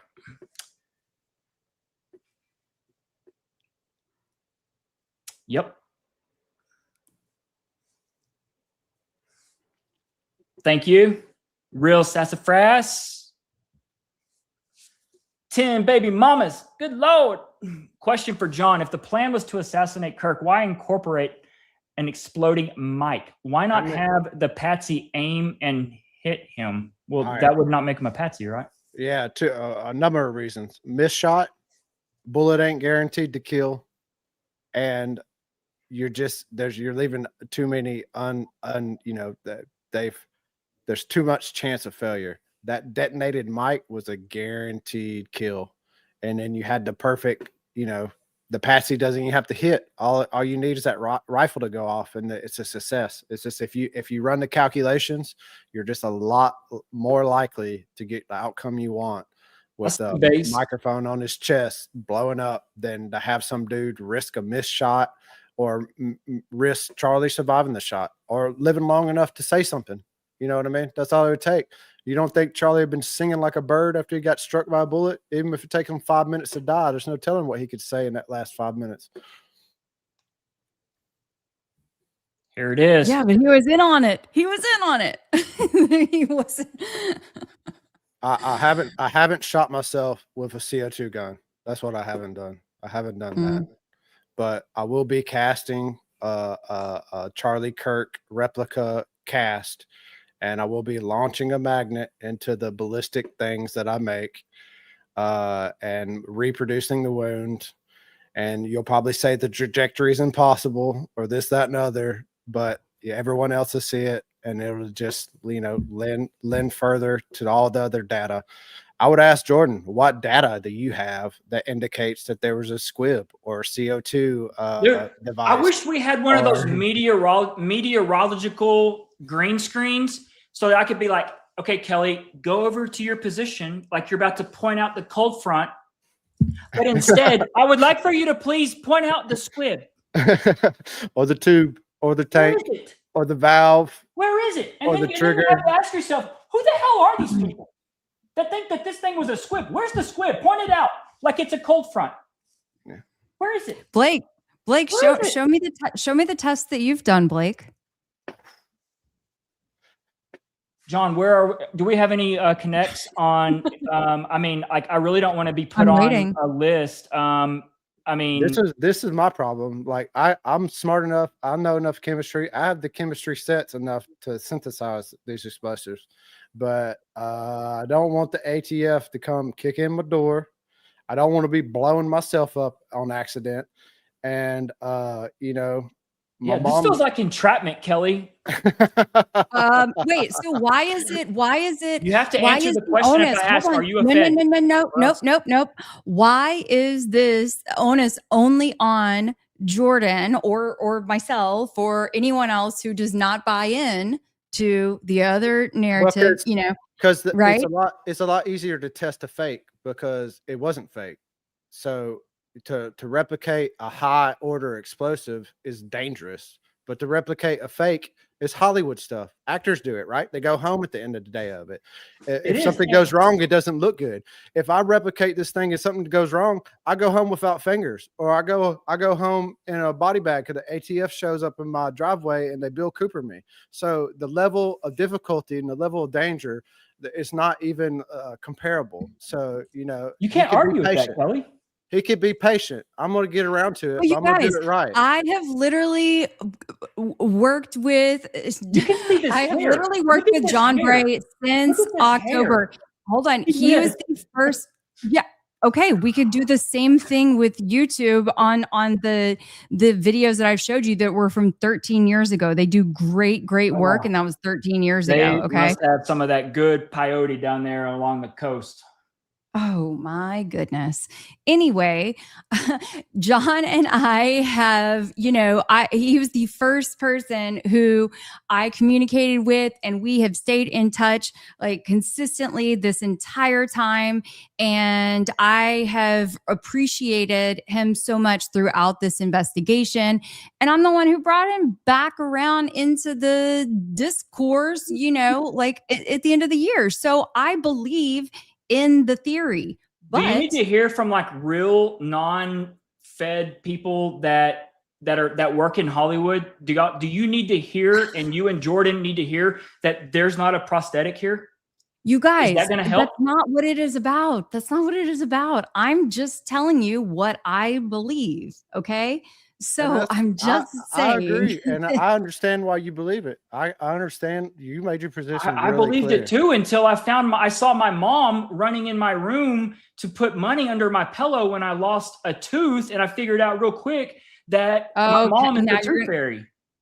All right, you're gonna belittle me. Cool. No, I'm just saying, like, where's the squib? There's a hole. The point of a squib is to not see it.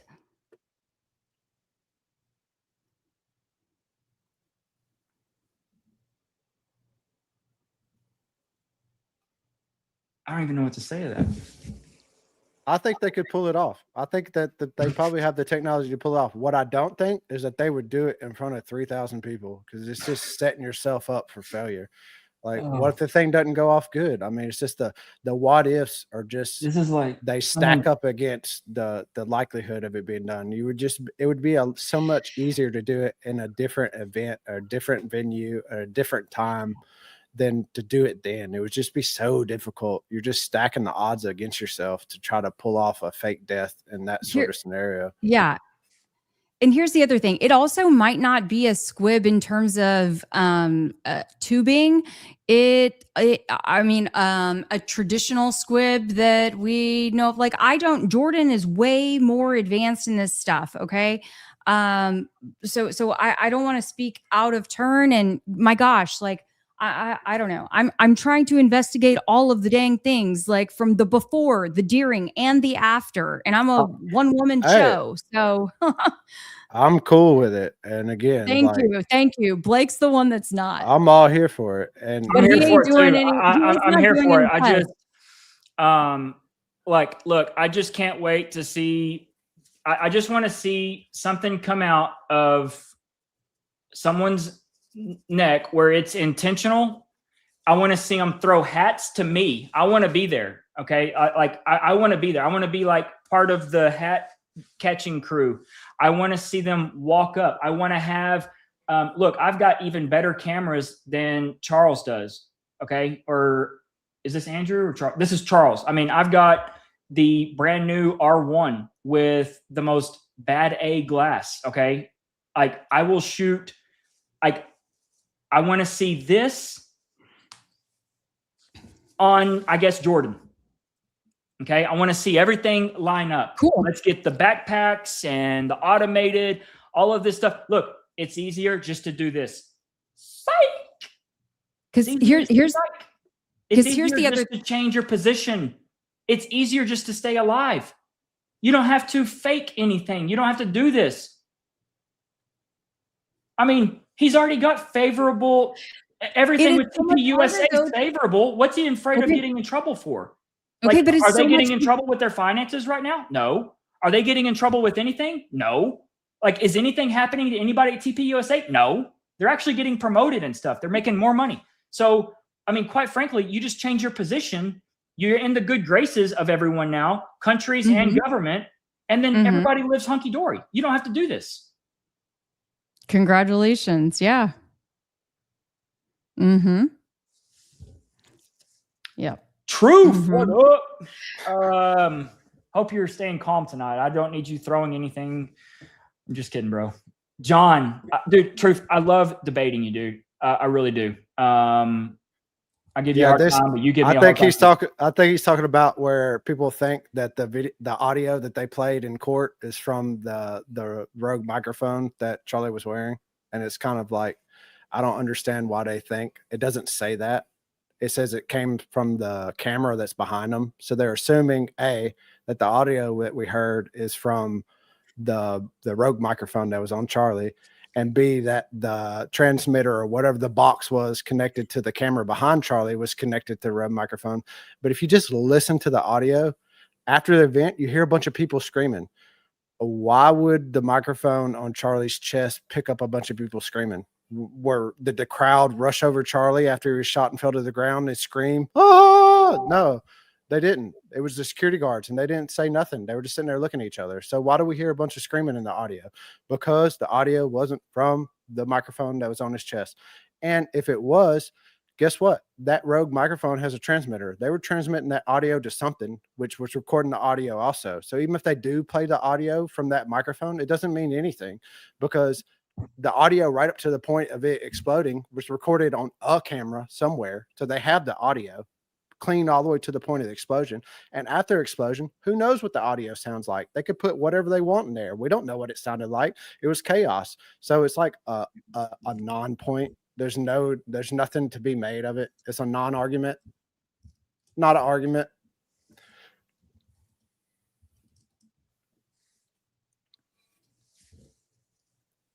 Lucen Sardi used exploding bullets and is a key JFK assassin suspect, by the way, or is the magic bullet more plausible for Kelly?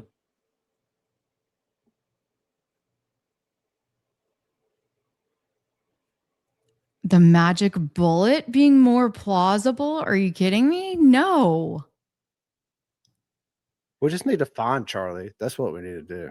No, we're never going to find send Charlie. Gordon and Kelly on a freaking scavenger hunt. Okay, find him. You guys. Find him. Find him and look, so this is the angle here, okay?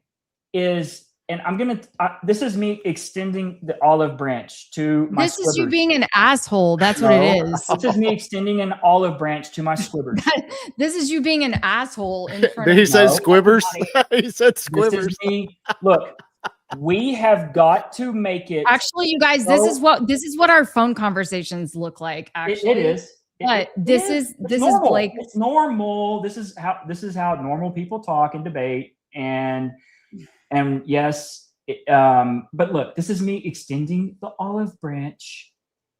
We have got to show that, number one, there was not a 30-06 fired into Charlie's neck. Okay, the investigation is opened back up.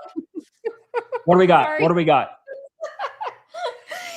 Oh God, I just appreciate this comment because I know how much my son wants to have GTA 6. So somebody said that we'll have GTA 6 before we find Charlie. That is funny. Okay. Look, anyway, we reopen the investigation, and this is what you do. You arrest Terrell Farnsworth for taking the SD cards, conspiracy to commit murder, obstruction. I'm sure the state of Utah can find 5 really, really serious felonies to charge him and dangle about 60 years over his head. Then you go and arrest Philip Goldsberry because he's the one who put the microphone on Charlie, okay? And you dangle something similar to him. And then you set them 2 dudes in an interrogation room somewhere in Utah, or not, because is Utah going to do the right thing? And you start telling them, sing, motherfuckers, sing. I would give them 30 minutes. I think they'd last 30 minutes with true law men and women.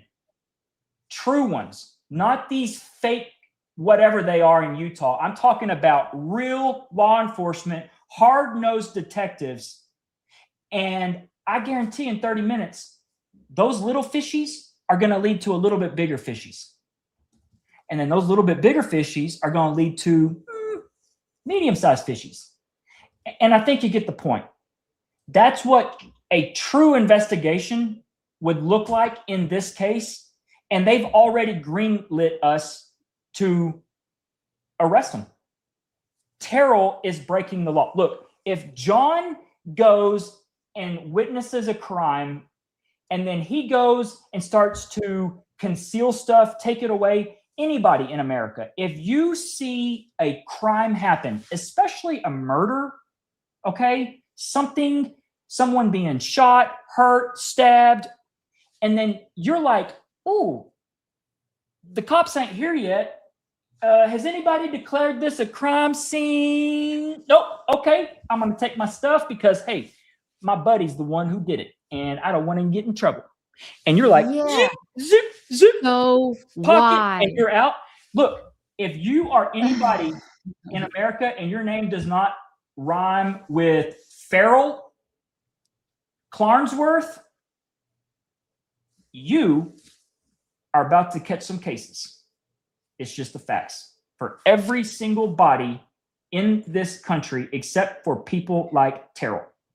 Okay, so then do you believe that it was literally a coordinated conspiracy from the top to the bottom, all the way up to the president? I have never gone macro. I've never once put anything out about a country that's got a geometric shape on their flag. I've never once put anything. I have stayed micro focused on all of those people there that day, pointing out everything all of those people have done that is easily provable. You can show it. It's on video. It's behavior. It's things they have. It's things they shouldn't be doing. It's things they shouldn't be signaling about. I have stayed right there on that day. And that is why I believe we have gained the amount of traction where I've got stuff on my X page that goes 9.5 million in 23 hours. Okay, yeah, but That fact okay, alone. just because people see an X post does not mean that it is the gospel. Okay. Kelly, has your page At the end grown of the day- exponentially at the same rate as my page? Okay, congratulations. You have a viral social media page. That does not theory. make it It's facts. the theory. Okay. It's the Yeah. theory. It's the content. Oh my God. Okay, we're Is it getting not? so far off base. At the end of the day, the fact is, if President Trump, okay, knew or believed that it was something else, right, other than Tyler Robinson, which we all believe that it is something other than Tyler Robinson, right, then he would do something, because he said that, like, oh, he and Charlie were so close, right? He was like his son. He's the reason why he got elected. Like, probably the first time and definitely the second time. He owes him a lot. You'd think he would owe him justice. We can't even get Don Jr. to laugh at the 30-06. I mean, Look, Don Jr. You've got it all won't post figured that. out. You've got it all Don Jr. figured comes out. down here and hunts all So- the time, Champion Ranch. I know Don Jr. is one hell of a shot, sportsman. I mean, like, they know. You've They got know. it all figured out. That's They all. know. You've got it all figured out. Like, Who? it sounds like you have it all figured out. Nah. Let's see here. Truth. Oh man, Truth must have hit a lick on his allowance this month. Damn. John, what 2-minute rant did you just go on? I've never stated any of that. The argument is for you to recreate your theory that you've rolled with since September. Pack a few grams of Petin into a Rode wireless mic. All right, let me go on Amazon, pick that up for you, and pack Let's it in let there. Truth do it. I think Truth's a Fed, actually. Truth, call your people and deliver it, or take it to Don't be a rude to lawyer's Truth. office, or I don't know. Don't be but rude to Truth. Truth is putting in a lot of time. Come on now. He has, but like, where do you buy it, John? Is there a way to buy this stuff? I mean, No. outside of the factory that was leveled. I've found people that have gotten so close, like the point of sending them the money and they just back out of it. It's highly regulated and people are spooky about giving it out. You know what? Because it's high order explosive and it's dangerous, and they don't want people killing themselves trying to reproduce some, what they see is like a kook conspiracy. So I understand their hesitancy to provide it. So I'll just do everything I can around it, in and around it. And at the end of the day, it doesn't really matter what people think about it. People can make their own analysis. Like I said, I build off of people's arguments. So Let me ask you this, John. Do you run think, more analysis, truth? right? Let me see your more analysis. I'll build something off of that. Like, let me work off of you, bud. I'll just keep, bouncing off of you. I'm not here to put down what you're doing. Like, I think you did good work. I don't agree with your conclusions, but it was good work, and I'll bounce off of it. Yep. So do you think, John, is there something that you don't know about, or do you think there's a compound or something that we don't know about? It's possible. This is always like, it's been 10 years since they implemented that pager attack. So it's like we're a decade behind the tech. Like we don't fully understand their capability. Now, whether I think even 30 years. I think one of the things that I saw was 30 years. It was like, what, 96? Yeah. From patent to now, or from the development?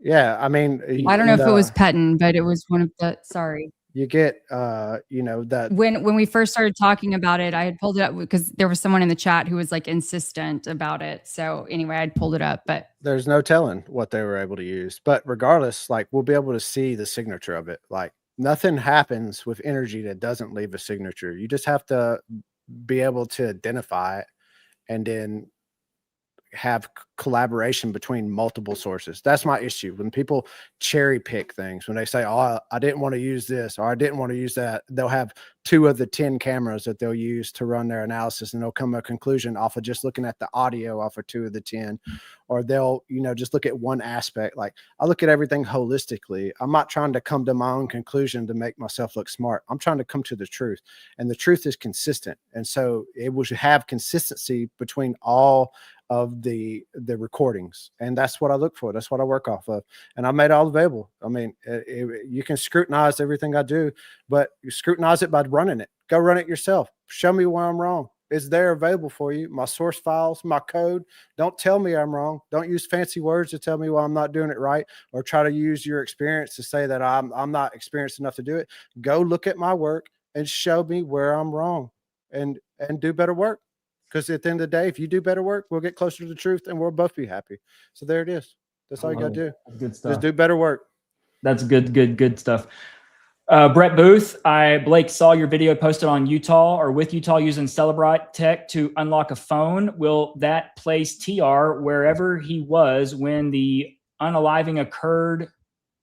So Celebrite and Gray Key are the companies, the software that the state uses, and I am unaware of Celebrite actually snagging the cell tower data. So what I would see happen is the defense attorney, like, I believe that the person on the roof was not Tyler. I don't believe Tyler was in the black clothes. I think Tyler was in a holding position in his car and stayed in the same clothes. Okay. So with that, it's easy. You can go right now and you can find out all of the 5G towers. You can find out every cell tower, even around where you are right now. If you're in the United States, you can find all the towers. So what I would vision happen is the defense team have those records for Tyler's cell phone to be subpoenaed. And then that would be, of course, coordinated with what Celebrite and Gray Key actually do put out in a report, which is going to show, it's essentially, if you just can imagine your phone turning into a PDF, okay, it is going to have, and look, the sample report that I showed from back in 2015-ish is going to be somewhere in the ballpark of 3,000 pages of a PDF, because it's freaky at what all they can do and show. I can only imagine how big of a report we're looking at in 2025 and 6, because just does anybody delete their messages? I don't. I mean, like, think of all the photos, think of all the new apps, think of just all of that stuff. And so I could see easily a 3,000 page PDF turning into a 12,000 page PDF. But long story short, it is the most in-depth report that you can imagine, all the way down to IP addresses, usernames within apps. I mean, it literally just converts your phone into a PDF report. And so just know that whatever the district attorney, Mr. Gray, when he stood up there at the podium and read that slop in front of the world, that is not from an extraction. Someone physically typed those in on a Word document, and that is not how those text messages appear on an official court admissible report when you're litigating a case in front of 12 jurors. Okay. And look, this is when things really started going crazy because the text messages are batshit crazy. There's absolutely no freaking way that Tyler Robinson would know that George Zinn just got arrested as he's texting his furry lover from the car. Like, how does he know this? But he's talking about it. How does he know George Zinn just got arrested? He's supposed to be running across the roof, through the parking lot, through the woods, over to grandma's. Like literally, how does he know this?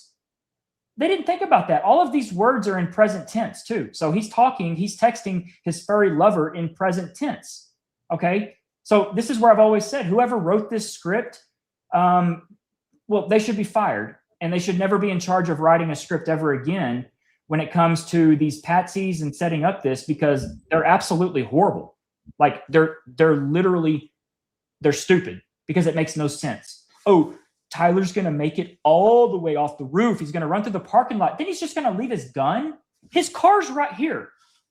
I'm going to leave my gun underneath the tree so I can run through the woods to my car. And then I'm going to get on my phone and I'm going to text my furry lover about I need to go back and get my gun.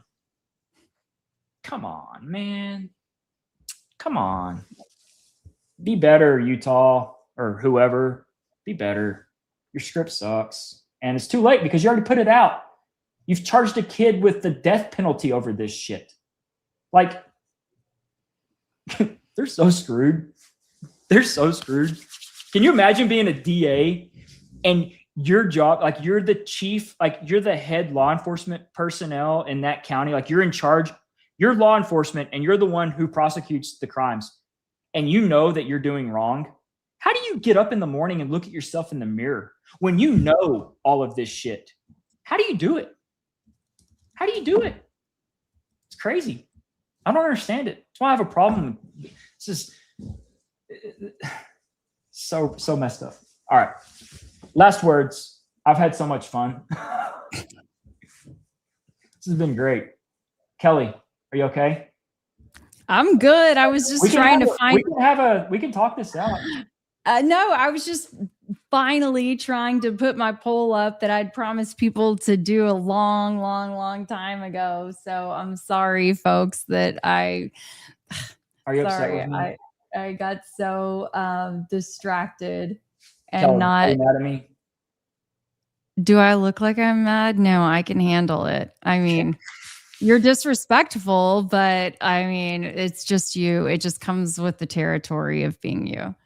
And you know, Sorry. I'll just I will. I'm gonna work on it. I'll start seeing a Buddhist. I will. I don't think a Buddhist is going to help, but I can meditate and get some of this out.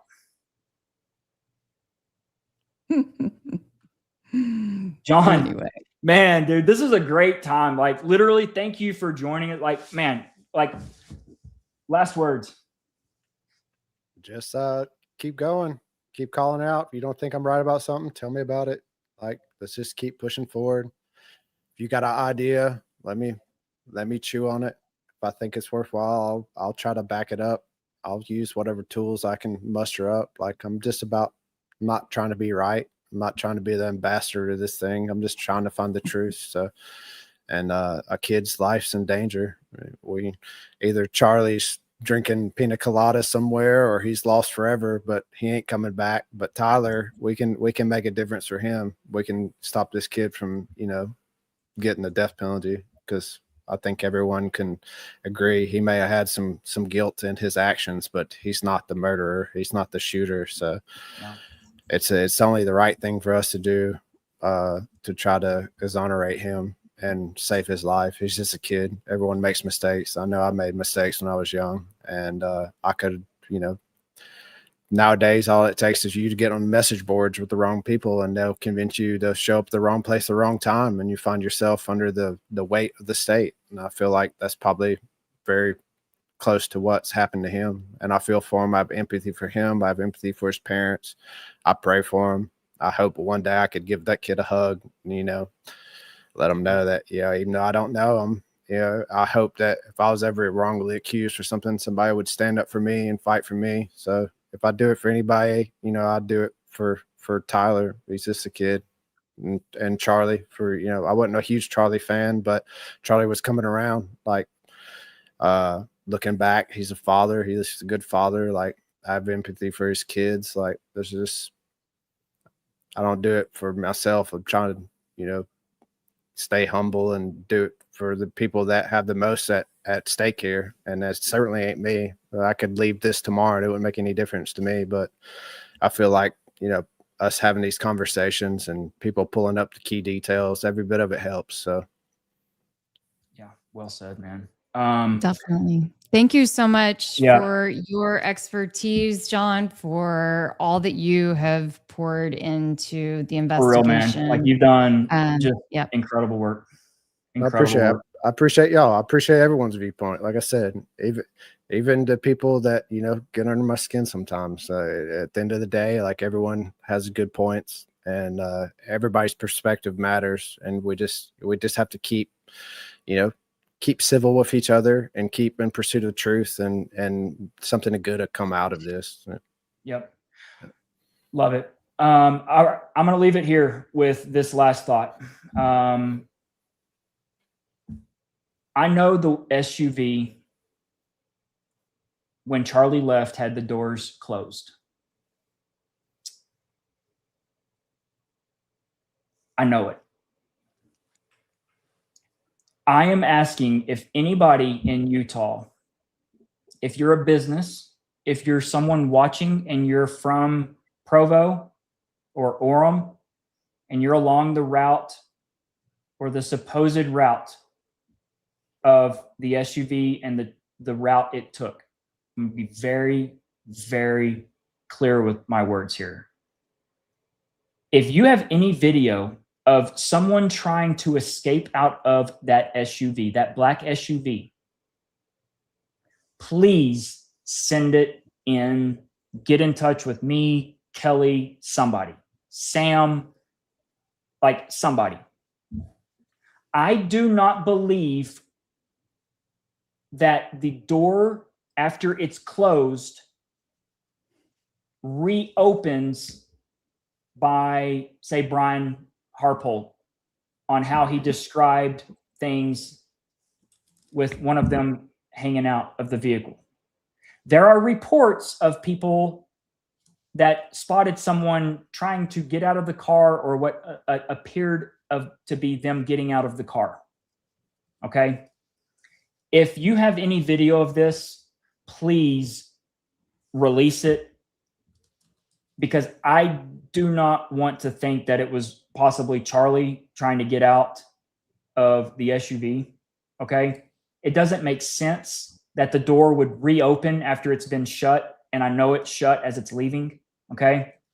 So I just want to leave that there, because we don't have any video of this, but there's multiple reports of the door being opened, someone hanging out or trying to get out. Like, it appears this way by dispatch and others. Okay. So I just want to leave that there, because it's something very, very unsettling. especially with respect to what the autopsy might show and all of this stuff. So please, if you have it, get in touch with somebody that's on one of these platforms, and we'll go from there. Thank you all for joining. Truly, this is it's a group effort, and I think it's evident that all three of us, and there are others that are just like, we are in this for the long haul. All we care about is truth and justice, and we are going to be relentless. I hope. Thanks for joining. We'll see you all on the next one.